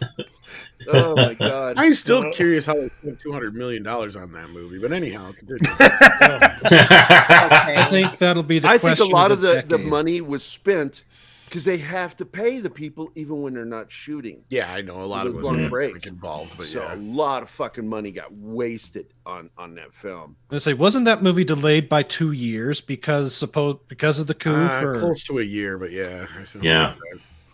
They did Yeah, and get shut down because Batman got the coup. I mean, I got the word that Monkey Jeebus caused all of it. Yeah. All right, I'll be honest, guys. It was me. I had COVID. I wandered onto the set one day. We had to shut down for a couple months. Wasn't there? I knew there was wasn't a reason there? I didn't like you, Shinatsky. Wasn't there something about somebody banging somebody on the Batmobile too? I heard. That was Supposedly. supposedly. I mean, I didn't Yeah. believe it the first time I heard it either. And then somebody I know from inside the industry had brought it up off the cuff one day. I'm like, that fucking happened? And they're like, yeah, supposedly not only did it happen, but Matt Reeves walked in on him. And I'm like, that just sounds too That's perfect part to of be the whole true. fucking movie, and it's not in the movie. And I wouldn't have really bought it too much, but what's her face got a divorce in the midst of all that shit. So, The sad part is this you know- wouldn't surprise me if it actually did happen. I can just I somehow absolutely see believe it that happened. happening. I absolutely. What Now happened? look, there's no question that if I were a young man single, I'd bang somebody like her inside the I car. buy it less after the movie though, because they have no fucking chemistry whatsoever. So. Yeah, I know. That's Let's not just true. get it out of our system. That's not true. They're both soulless celebrities. That's true. That's the only thing they have in common. It's And like, they are if I- both if I- complete if morons. I- Actually, no. the They leg. got more than that in common, Steven. They're complete morons when it comes to talking Well, to the that's press, just it. too. But that's just it, Tom. No. What do you find attractive? You're right. They're in me? perfect That for you're each other. empty. I No, You want to have sex? Sure, we can make less empty. Yeah, you're right. I take it back. That Steven changed my mind. He's correct. They're perfect for each other. They're Why going to do get fat married and people- have 12,000 not babies. Yeah. No, think about They this will- though. they'll Think have about this. babies. This perfectly explains all the delays because if you knew you were coming back to being Catwoman at the end of every shoot, wouldn't you drag that shit out as long as possible? Look at I'm like- Michelle Pfeiffer. She trained herself to be Catwoman. She Well, knocked that definitely. stuff Oh, off yeah. the whip and everything. Do you think if she was paired up with the guy who got killed by Voldemort in that movie I don't care about right now, that she would take any of his shit? Nope. No? Not a single bit of Oh, it. she'd kick the shit out of Pattinson. Yeah. Then again, Yeah, about look, everybody could She kick wouldn't the have shit to out lift of a finger. All Yeah, she'd have to that's do it. is just use her whip. For God's sakes, Woody Allen could fart and knock over Patterson. Going You're going not back to my original point with it. Now, that how had would one she thing. use it? Would she whip him or peg him? I go with begging. Why not both? It's like this. I'm Woody Allen. This is my niece. This is 60 Minutes with Barbara Walters. Don't look, it's creepy. Oh. This one, You know what's real sad quick, about that whole I'd Woody like- Allen thing? Anyway, Is go that ahead. it? I'd like an actually mature Batman, more akin to what was in the animated series, which also was stuff for kids. Wait, if we, actually, the problem with all of that is as much as we want a mature Batman, he still has daddy issues throughout any series or movie. Yeah, but there's a difference between I'm a racist and a mom, dad. He had these eloquent things to say about it. Flashpoint, he's still kind of got him. Yeah, And that's what makes the animated series so good. He may still have his issues when it goes to his parents, but it didn't feel to me like he lets it run him completely into the ground. It causes some problems, but it doesn't Even Master ruin of the him. Phantasm, when he's a kid, when he's a That's a youth good one. in that Yeah. movie, he says, I didn't count on being happy. He's not like throwing a temper tantrum. He's genuinely Still one of the distressed. best Bruce Wayne movies ever. Yeah. I mean, again, at least they didn't have a scene where Bruce has to break into his parents' bedroom and, have everything left how they left it, except for the fact that there's no indication that No, his it mom handles had it perfectly. mental problems. That usually in your bedroom, that's where everything you want to find about who you actually are is there. And Gary there's knows that. absolutely nothing in that bedroom that even indicates that his mom had problems. Gary was sharing his lovely, I'm sorry. interesting stories about Nothing in that lightsabers bedroom yesterday. That shows mom has problems, and I'm like, I went to the dirty area. The hell you Mom say? is watching. Yeah, hell you say. There was a Space lot of fog. fucking penis shapes in that room. I'm just telling you. Oh, no. Conjecture. All right. It's like, Sorry, look, Mom. these are Bruce's toys, and these are Martha's. Yeah, Martha's toys. Why is your So, lightsaber so wiggly? To derail us back into the show, Mom, why do you have a black baseball bat? Yet I used the black bull as a lightsaber. I'm confused. I don't know, Tom. What do you think about this? Because I think this is a good idea, but I still want a third Sherlock Holmes movie. I was never, well, I guess I'll be the outlier then on that. I just didn't really see that much of an appeal in the. I did, even though I'm a Robert big Downey actual Jr. Sherlock Holmes fan, Sherlock Holmes. because I have all the books. I mean, I got nothing against Sherlock. I like Sherlock. I just didn't. Yeah. To me, it felt like. It's an action movie. It's not a mystery. Yeah, it was kind Right. of like. No, period. No, it's absolutely 100% not canonical. It felt like to Sherlock Bones Holmes. back in the 1800s or whatever. Like It yeah. was Batman without Batman, a yeah. mask is really what it was. And it was a lot of fun. I thoroughly enjoyed it. For those who enjoyed it, yeah. There's not. I mean, I didn't. No. I don't have I- anything specific. And I to would bitch still like about to it. see a third film before he leaves, personally. To be honest, I don't know if I've ever seen the second one. I did. honestly I laughed my love- ass off. The train scene is so fucking awesome. It's one of those Yeah, films I that already with you in guys. 4K is freaking amazing. If you have the right kind of sound system, Well, the way right they kind of shot television. that chase through the woods, I would. Oh imagine my god, that is so Fuck cool. me, that was great. because so much was in camera, See, my and the favorite depth of field was just incredible. I could only imagine on that kind of clarity that you get with a 4K. Oh man, that just. See- Oh wow. The one thing I did like about both of the Sherlock's Holmes things, and it brought me back to the Arkham series in a way, relating back to the Batman thing, is when he was doing his problem solving in his head, and he was going from one point to one point, breaking the thoracic sphere. And no, we haven't, Bill. And it felt like this way you were looking at how Batman's trying to solve the things, well, like when he's using like his crime computer. It had that same type of problem solving adaptability, except there was his mind, and he was using his mind and tech. So it was good. I actually enjoyed it for a while. And If so they what? wanted me to You watch know, Fantastic Beasts, they would call it Fantastic Breasts and Where to See Them. yeah, I'm No, not gonna watch those films. I mean, the minute I heard that Johnny Depp was removed, lost interest in watching. That's why it's Fantastic Deceased. Deceased. Oh There you go. jeez. Now, the TV series, he's doing 2 of them, and I don't know anything about this. What he's planning. Is there any rumors that any of you guys have heard as to what No. he's None. doing here? I have no idea, but you know what? I'm not surprised. Look, Downey Jr. seems to have some sort of a contract with Warner Brothers. He seems to have some sort of connection because he did Sweet Tooth already, and now he's got this coming. I mean, I don't see him going back to the MCU or Marvel anytime soon. I think he's really interested in growing with his own projects, and this is one of them. He would be very good at. Sorry about the chair, but I was going to say, like, honestly, I would like to see him since he's doing this with HBO with the whole 2 projects with Sherlock Holmes. If he wanted to adapt it, I would like to see him get a chance at Where in the World is Carmen Sandiego. That's a tough one. That's a show that has to be done right. They did an animated series. You can branch I know off. they did. I didn't like it. I would like to see an actual, because like, look, I loved the Jeremy, I forget his name, that played Sherlock Holmes in the British BBC series. Brent. Jeremy Brent. Yeah, Jeremy Brent. From the 80s into the early 90s, just really fucking good. The only reason they stopped, he fucking died. Yeah. He got sick and fucking died.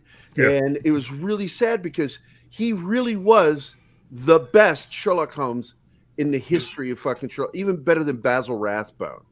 Even though Basil Rathbone, when he played Sherlock Holmes, wasn't playing real Sherlock Holmes. No. Those were Hollywood films. Yeah. But Jeremy Brett, he fucking made a really good series and played Sherlock Holmes correctly. And I was kind of hoping that we would get that with the 2000s series from the BBC, and it just ended up actually being a deconstruction of Sherlock Holmes rather than a good Sherlock Holmes show. You know why? Let's have mysteries that have no mystery. What's that? Moffat is the Gallifreyan word for death. Oh. Well, he shared some blame in that. There's 2 people involved with that fucked that show up. And even though the first season was entertaining, by the time we got to the second season, they weren't doing mysteries. They were just simply deconstructing Sherlock Holmes and Watson and their relationship. And that was it. And it stopped being interesting to me. Now, I also see this in the middle of this story. It prequel series currently titled Welcome to Derry, with Colin Farrell is set to reprise the role of the Penguin from, I don't care about that. What I'm curious about is I am not sure I want to see this unless they're really going back to the early iterations of it. And tell a story. That's what I was thinking. That's what I was thinking when you said if they're going to do that, I will watch this show. But if it's just going to go a few years before, I'm not going to watch the show. I want to go back to when it was terrorizing the community and the whole village disappeared. Yeah. So also, Monkey Jeebus has something that he's brought up here about they should start working on Planetary.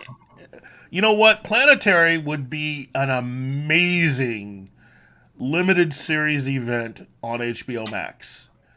And if you've never read the comic, it is the kind of comic that is very knowing and very entertaining, especially if you are a major comic book fan and really a geek who is very familiar with comics and literature extending from, say, the 1930s all the way up and in through the 1980s. If you're very familiar with a lot of that stuff, Planetary is an amazing comic.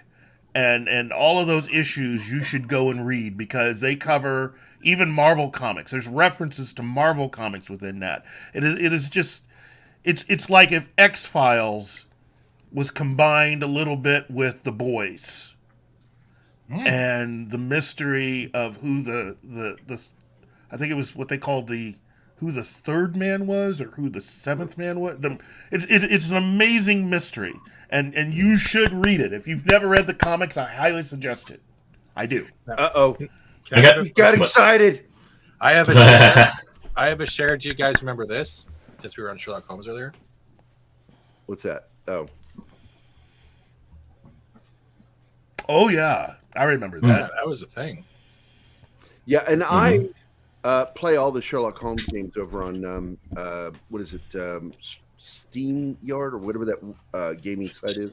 Stream. Steam. Just Steam. I play all their. I buy all their Sherlock Holmes games, the mysteries. They're fun. I enjoy them. This might drive you crazy. I need to get back to the chat real quick here. Hold on.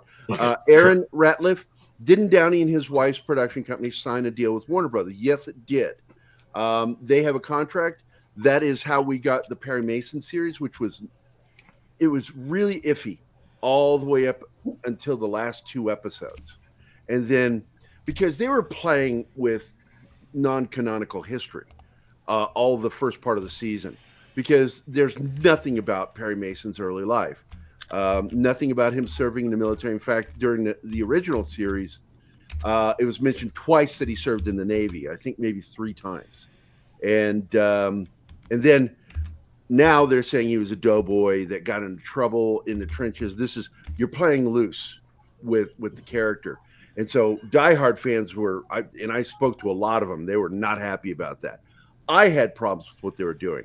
But once I saw where they were going with this, is that he had to go through all these trials and tribulations to become that character that we love.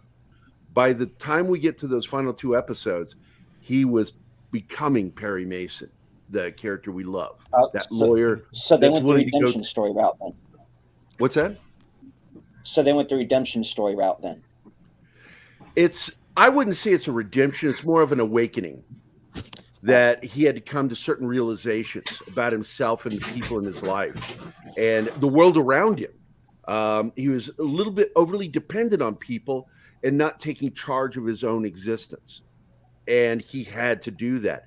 And that's really what we get to, because he was just playing it loose, man. He was getting drunk all the time and was doing things just to have money, so he could buy booze and bang some lady. And he held on to his home because it had these memories that were really keeping him anchored, his parents' home, So it had all these interesting elements that some of it I thought was neat.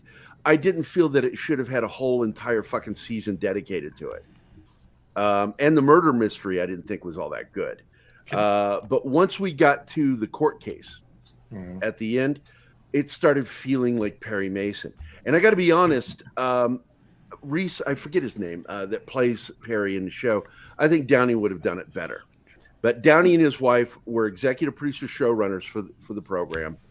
And that's part of their contract deal with Warner Brothers. HBO Max is owned by Warner.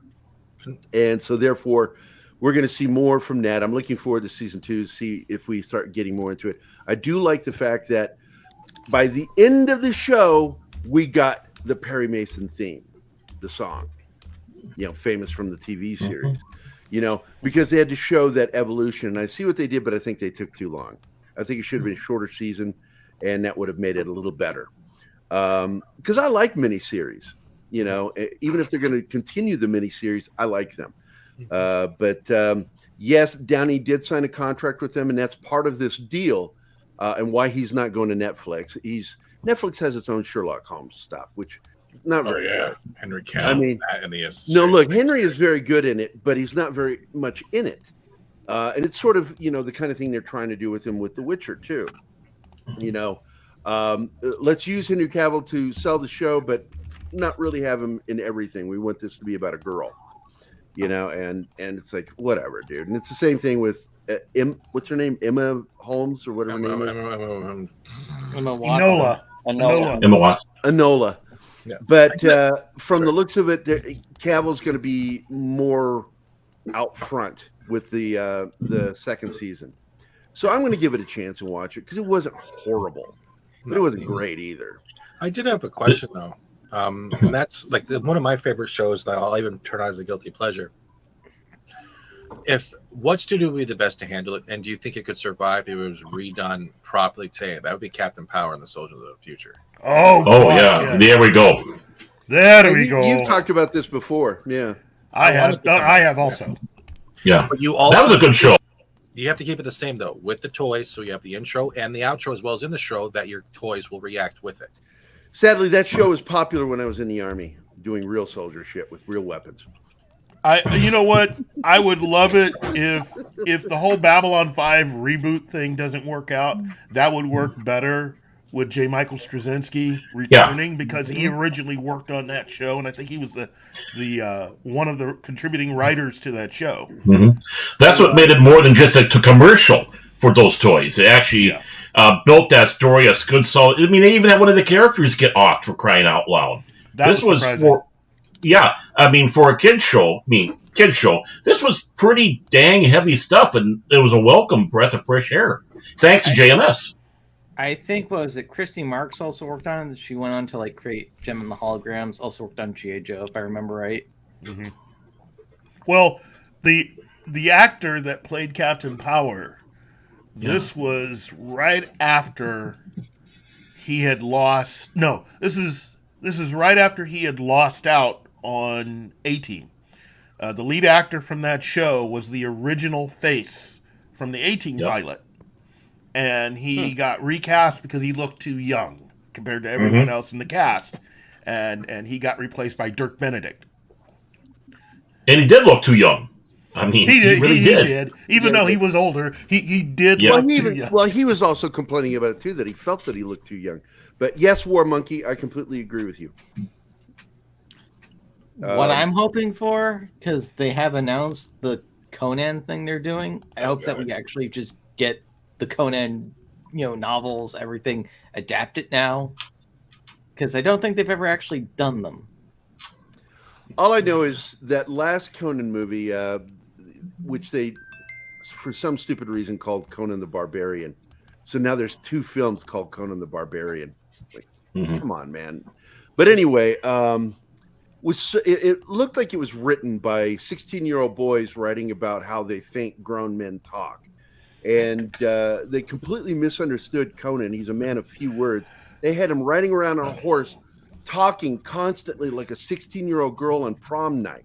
Just wouldn't shut the fuck up. Can I shove my sword in you? Can I shove my sword in you? Can I shove my sword in you? Because Jason Momoa is perfect because he really looked like a Sumerian.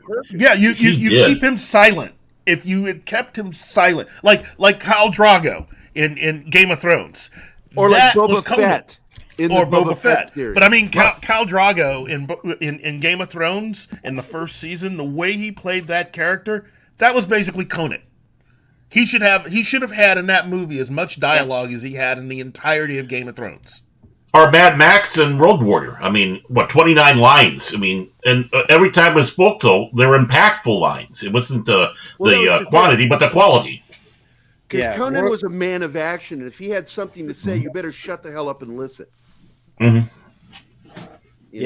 Warrior's great. I mean, even like the later ones, it's like, no, he has a personality. He doesn't have to say much. Unlike like Fury Road, where it's like, and you're everyone's bitch. What do we want to talk about for this last subject? Is it going to be Geekosity? Scooper Mikey Sutton says J.J. Abrams and Ta-Nehisi, however you pronounce that fucking Ta-Nehisi Coates. Black Superman movie is a cold turkey, or are we going to talk about how Star Trek the Motion Picture's cerebral take on the franchise remains fascinating over 40 years? We've already technically done the first one. I think we should do the Star Trek one. Star Trek. We already did that the other night, Keith. Oh, man. Yeah, we did. Too late. I already closed the other one. I do have a mild Star Wars tidbit to throw out there quickly. It seems that Obi-Wan's dropping on what date again? May 27th. May 27th. Obi-Wan is dropping on May 27th, and June 3rd, the Fortnite season switches to a newer one.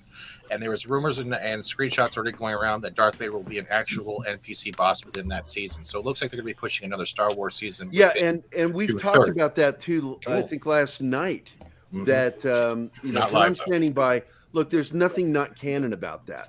No, because all that was said that we know about their past from the original trilogy was that it's been a long time since they've seen each other, and the last time that they saw each other, he was still a learner, even though technically, even in Star Wars: A New Hope, he's still a learner because he's still the Emperor's apprentice. There's also supposedly rumors of an Indiana Jones skin or some type of collaboration coming in, because I think they're going heavy on Lucasfilm the next season by June 3rd. So that's actually going to be interesting as well. Skin? What are you talking about? Skins are cosmetic characters that you can use when you're playing the game. So there's going to I think they're bringing Indiana Jones into the game as well. Okay, that's neat. Does the current iteration of Indiana Jones just move slower and then break his arm? Pretty much. You sit in the shopping cart and what's that kid's name again? Short Round, which is you around screaming, Indy! Well, you better buckle your seatbelts. Looking for a ride. I love that fucking movie. By the way, that kid actor finally came back after like 30 years. He's in the new Michelle Yeoh movie. Yeah, he was good. I like Everything, Everywhere, All I at liked Once. him in The Goonies. He was really good in that. It was released in the Unreal 5 monkey. So let's get into Star Trek. Okay. Look, Keith and I have said this many a time. We fucking love Star Trek: The Motion Picture. I had one complaint, but it's a minor complaint in that they aren't the characters that we loved in Star Trek. The series. But then again, they've been separated for a bit, like a decade. Technically, just 2 years is really what they say in the movie. This all takes place 2 years later. And even though everyone is almost 10 years older, it's got to be 2 years later, which is the only thing that really trips me up about that movie because Shatner's hair is not 2 years older. It It went from wavy, like he's been on a smooth drug trip to for like 15. tight, like it's glued to his fucking head. But anyway, there were moments in Star Trek. What? Somebody going? No. Martin Acosta Santana. Oh, Hail Martin to is you, here. my friend. Hey, Martin, how you doing, my friend? I loved it when Spock and Obi-Wan fought on Tatooine. Yes. Now, I tell you right now that if JJ had had a chance, he would have put Tatooine in Star Trek. And an X-Wing in Space Force, yeah.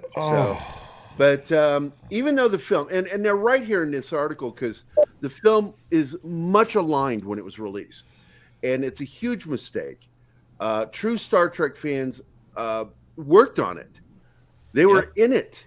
Yeah. B. Joe Trimble. If it weren't for B. Joe Trimble, there would not be any more Star Trek after the animated series.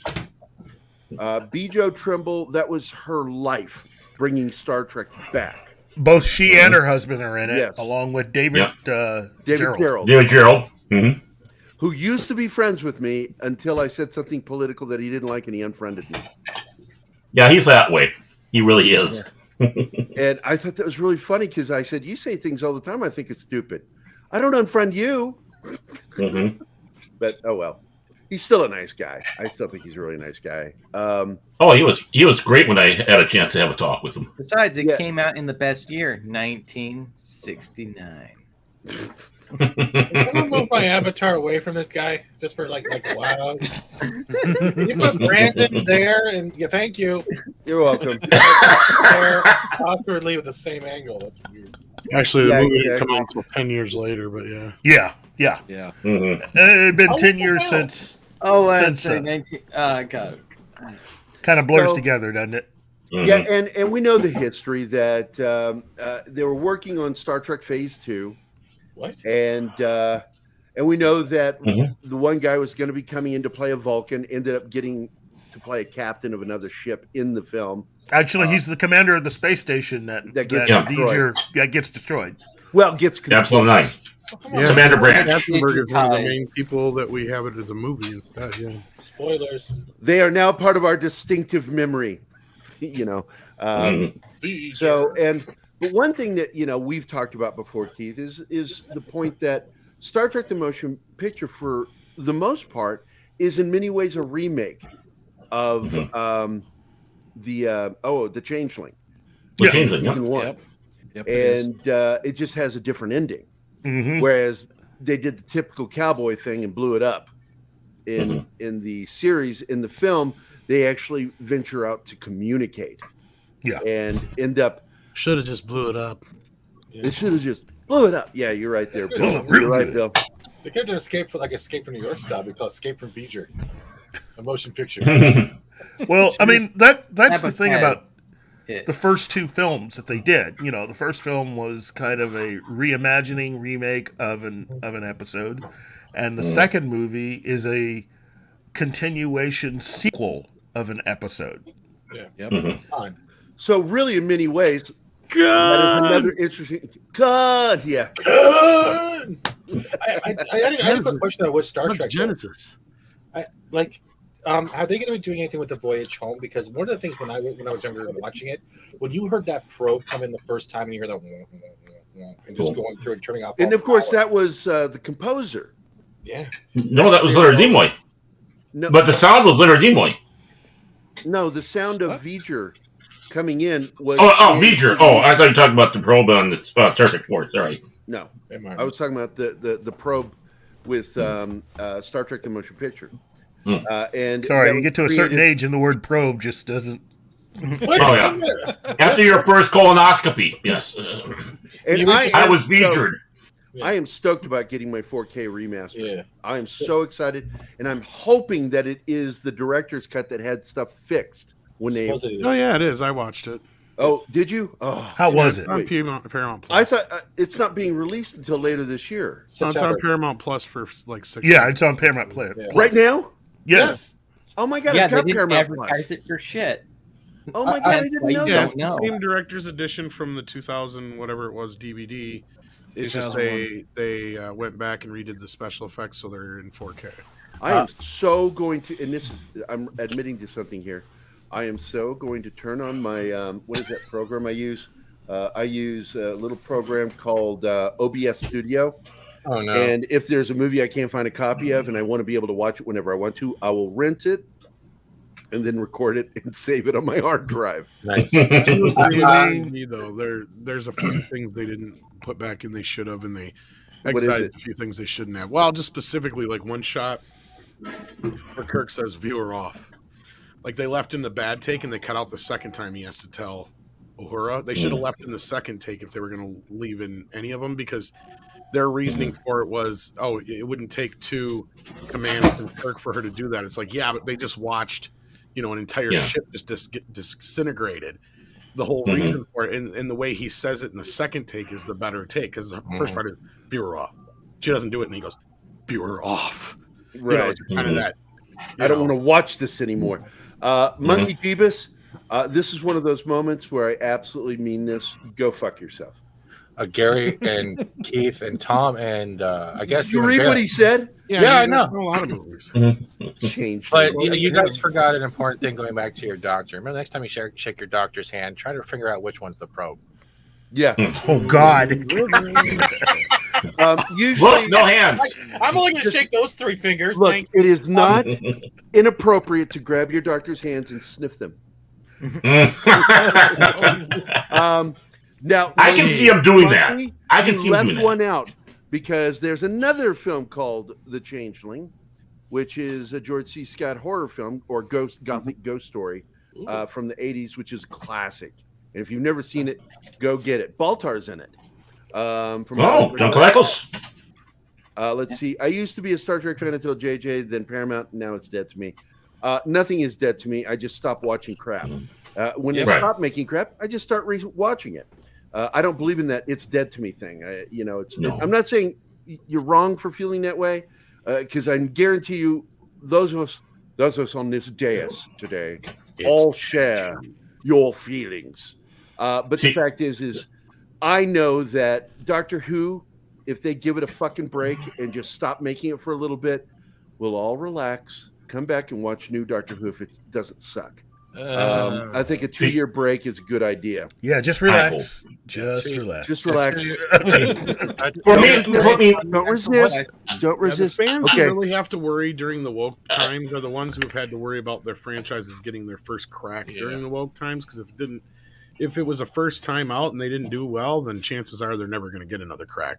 But I've seen so many people like Star Trek and other things like that. They're just like, if you don't watch this, we're not going to get any more. It's like, oh yeah, I remember when McDonald's shut down because the McLean failed. You're right. It's like, no, we'll just try another one in a few years. And I get it. To some people, it's dead. Star Wars is kind of like that. They keep bringing the McRib back, and it's garbage. Well, no, yeah, and that's my point. It's like, they'll find a way, right? Like just like Ian Malcolm says. There is a legitimate point, and this goes back to the motion picture thing. What Doctor Who needs to do is take 2 years off, but over a 10-year period. No, shut up. Here we go. All right, Bill, I agree. You're going to say something. Well, I was just going to sit back and say all these franchises we talked about had their dead periods. Star Wars had its dead periods in the 1980s after Return of the Jedi came back. Of course, Star Trek kind of had its dead period after Enterprise. I mean, there was just that fatigue. You had Star Trek, and now of course, now Doctor Who's been going on there. As I break it down, it's like I still love Star Trek, I still love Star Wars, I still love Doctor Who.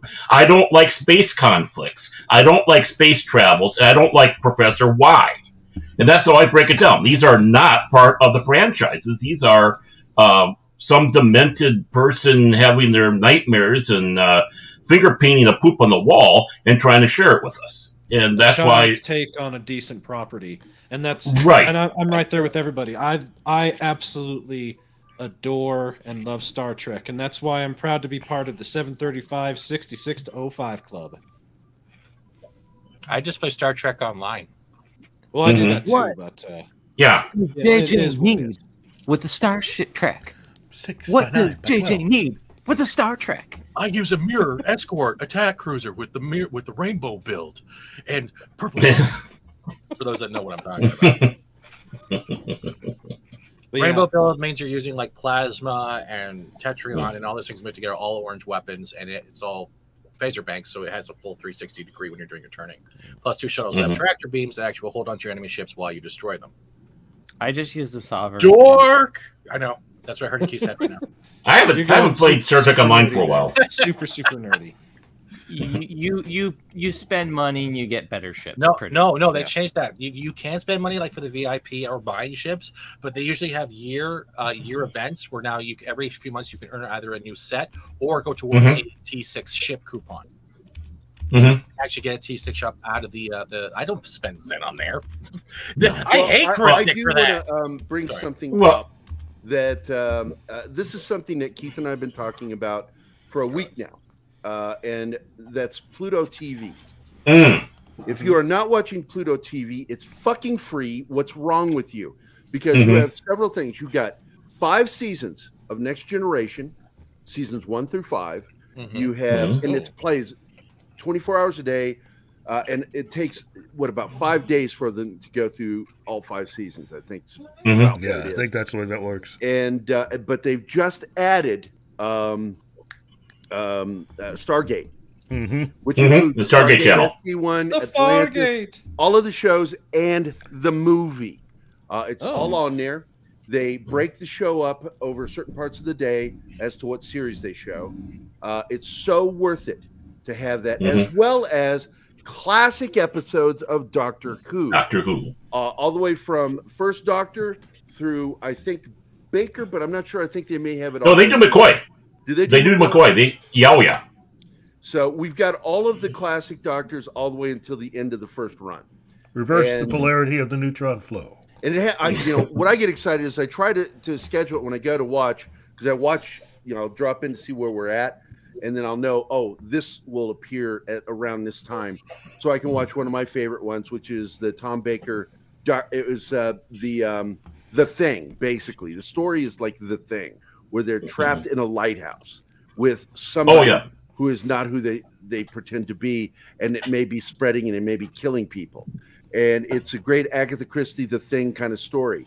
And it scared the shit out of me as a kid. And so when I saw The Thing, I was like, oh my God, that reminds me of that Doctor, even though I think it was inspired by the original Campbell short story novella. But Pluto TV, if you don't have it, go get it. It's free. The only thing you have to watch is stupid fucking commercials. And some of them are really fucking retarded. Those of us over 30 are used to it, so that's how we watched all this stuff anyway. So I think that Paramount CBS is a major stockholder in Pluto, because there's a shitload of fucking ads for Star Trek. Discovery. You didn't tell me what's nice, Science Theater and Picard. Yeah, they got that Rift Tracks as well on there too. So MST3K. And it's funny to me because I'm watching good sci-fi, and then all of a sudden they're advertising garbage, and I'm like, right? Why? That's really you're not paying attention to your audience if you're doing that. But I do also watch Perry Mason. It has the first 4 seasons of Perry Mason, every episode in order. Marcos, you wanted us to talk about the Next Generation crew coming back. Oh. No. I'm sorry. I think everybody on here pretty much is of the same opinion. This is go back to what was it? Shit talk with me and Gary. And you can hear a lovely rant where Gary is there like, this rant was brought to you by Steven Seagal. Was brought to you by Fat Steven Seagal and his CBS fucking sore balls. Yeah, but CBS blocked it, and I had to cut out the cute thing because you know what I did? I made a point that they didn't like. And if you're not watching our show on Wednesday, man, you're missing some fun. I'm telling you, Steven and I just are ourselves, just talking shit about everything. In fact, I think that's where I said it. And here comes Tom. And I did the thumbs. Well, by the way, Gary, it's something you might want to check out since you like Star Trek and Babylon 5. There's a Finnish Star Trek. I like Babylon 5, but I'm not as into Babylon 5 as Fat Steven. And that's why I'm not on their show when they were doing it. And they will bring it back. It'll eventually come back. Well, we had too many white people on the show, so we had to cut that. Oh, gosh. No. Star Trek has nothing but white people because they're all Finnish. But it's basically a parody version of Kirk has in the past decides to make the Federation, so he becomes a dictator. They strip the Earth of resources, and then they go to the Babylon 5 universe, and it's basically pull the shit out of each other. Well, what you were describing about Pluto TV, I just did a quick check, and yes, it is directly controlled and owned by what is now Paramount. So that explains why they had all the Nickelodeon crap on there. I was wondering why they were so heavy with that, but now that I've seen that explains it. And that's good that they're putting the good shit on there, so that way you don't have to pay for the only thing that Plus. upsets me is nothing like that on here for me. The Star Trek channel uses the classic TOS logo on Pluto, but they don't show classic Star Trek. They only show Next Generation, and occasionally they'll pop in a movie, one of the Star Trek films. I went out and bought the classic Trek on Blu-ray because I just couldn't handle having to go out and subscribe to Paramount Plus. I couldn't bring myself to do it. I'm sorry. The quality is worth it, and you get both versions that way. Yeah. And guess what? I found season 1 for $10. Is Pluto region locked? Like no, as far as I know, none of those are. Not I know. Because I'm looking at it right now, and you can turn your DVD player or Blu-ray player non-regional. No, but when I'm looking at Pluto TV right now, the web itself, there's like it's crap. Yeah, they may have something, but you're crafty. You'll know how to get around that. Yeah. You're Fat Steven Seagal for crying out loud. You know how to do Please that. stop saying that. More people are going to message me on Twitter asking me to talk to Putin. Stop that. Oh, Marcus. Putin always sounds like, something a girl does after you've had sex. War Monkey, the problem with... It's a sound that a woman makes right afterward. There's a problem. I think it's in the first season with the new doctor, Jodie, who gives a crap what her last name is. There's literally a point where she's having like this altercation with the alien enemy of that show or that episode, and he literally looks down. She's on the ground and goes, "I'm an upgrade," and now we're seeing that she's going back to a man. So technically, we're going down to a downgrade whenever we change to the next doctor if they decide to go with the man. But the whole thing has literally been watching a married couple that's not married. They refuse to openly say their feelings that I'm in love with a Time Lord and I'm in love with a human, but all they do is nag each other in the TARDIS. And that, on top of it, they we don't say TARDIS on this show. We just say slow time machine. I'm sorry, the retardis. Slow time machine. What is it? The Timeless Children, the Timeless Child? Oh God, get those fucking cyber. This is good Star Trek. This is what we've asked for. No, come on, guys. This is good Star Trek. No, Warner Brother. Before you post something like that, you got a Warner Brother. Oh my God! Hey, it looks like a lesbian. Gary, instead of assault vampire, was that like the testosterone vampire? That's the lesbian haircut called Julie. That's what it is. It really is the lesbian haircut. It really is. All right, Keith, to go back to your thing that Marcos was talking about, he further breaks it down. My point is, what angle do you think they're going to go for. I think they're going to go for all of you men were complete and total dumb fucks, and we the women should have been in charge of the ship. That's the angle that they'll probably go for. Well, they're closing it all off. Look, they are done. Picard is done. It hasn't done the business that they wanted it to do.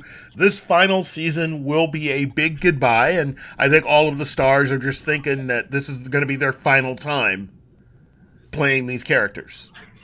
So, yeah, for them that would make sense, but you know that they're going to provide them with a shitty script.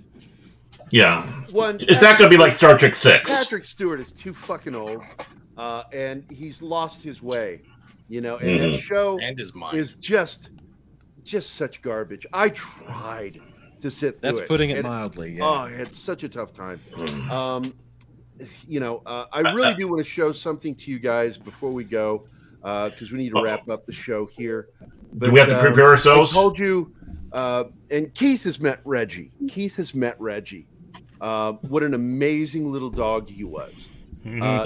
Died from a diabetic episode. And he got infection, and because of his diabetes, he wouldn't recover from it. It got worse and worse. And so, Chance asked me to do a portrait of him, and here it is. Oh, what a cutie. That was when he was younger. He's about a year old when that photo was taken, and I did the painting off of the photo.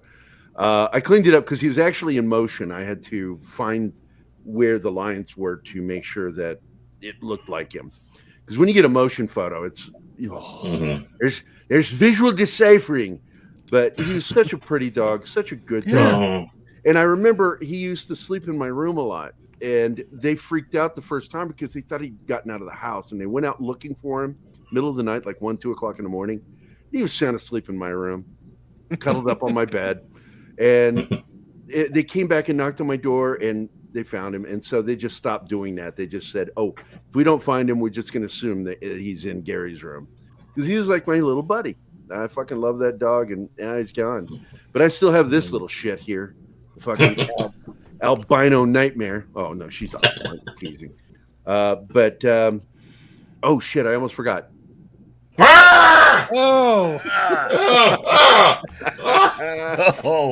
But we do need to get going. It's been a great show. We've had a great audience. The chat's been great. I haven't checked. I'm hoping people are getting more into liking the show.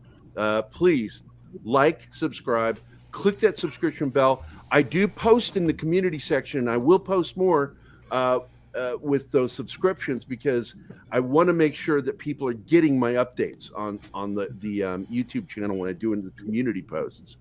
And I love talking with you guys. I love reading your comments. No, you stop it, Pacific, motherfucker. I don't even know. All I gotta say about this. All I gotta say about this show. Okay, I love this. Shanatsky's fucking cutting into Baron. It's an internet all I gotta fight. say about you and me, mano a mano.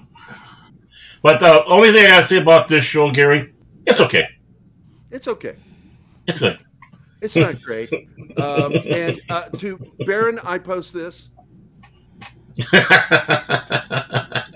Bigot. I'm a bigot, not a racist. I'm ready. I'm ready. All right. Actually, it's French. It's pronounced. And this show is brought to you by Midnight Said, Doomcock, and Yellow Flash. No, it's not. But we love them. And we have one of them on here. They're okay. Doomcock, where? To me, Doomcock sounds like a venereal disease. It really does. Oh man, I got a bad case of the Doomcock. Oh shit! Don't touch me. But we love Doomcock. I mean, what a great fucking guy. I love the show. And I got to get me some more Doomcock. Hope it's big. Hope it hurts. Anyway, I want to thank everybody for being here. I really appreciate every person that comes to watch the show. I love that you guys stick around and talk with us. I love my panel. I'm so grateful Tom showed up. I know he's got to get going too. But, before I go out, I do want to put this out there to you guys. Well, bye. And there you go. It's a great movie. Yes, it is. And in fact, despite its inaccuracies, it is the best Tombstone film ever made, and better than Wyatt Earp with Kevin Costner. Although that is a good film, it's not a good Tombstone story. It's a good story about who he was, because he was an iffy character. We can talk about that another time. But I want to thank everybody for being here. And with that, we're going to play the outro with Keith getting our shit wrong. It'll be great. Hey guys, thanks for watching Pop Culture Minefield. If you've enjoyed the show, please remember to like and subscribe, and don't forget to hit the bell icon. Remember, you can find us at Pop Culture Minefield on both Facebook and Sorry, Instagram. Sean. Thank you And again. on Twitter and our website, popcultureminefield.com. Jesus Christ. Get it right. What is wrong with you? You know, I recorded that audio before you had all of the stuff fixed. That's what I told you. I need more emotion. Where was the Primetime Kings for crying out loud? Just remember, the best gift to give is a lesbian haircut named Spock. It really is the best.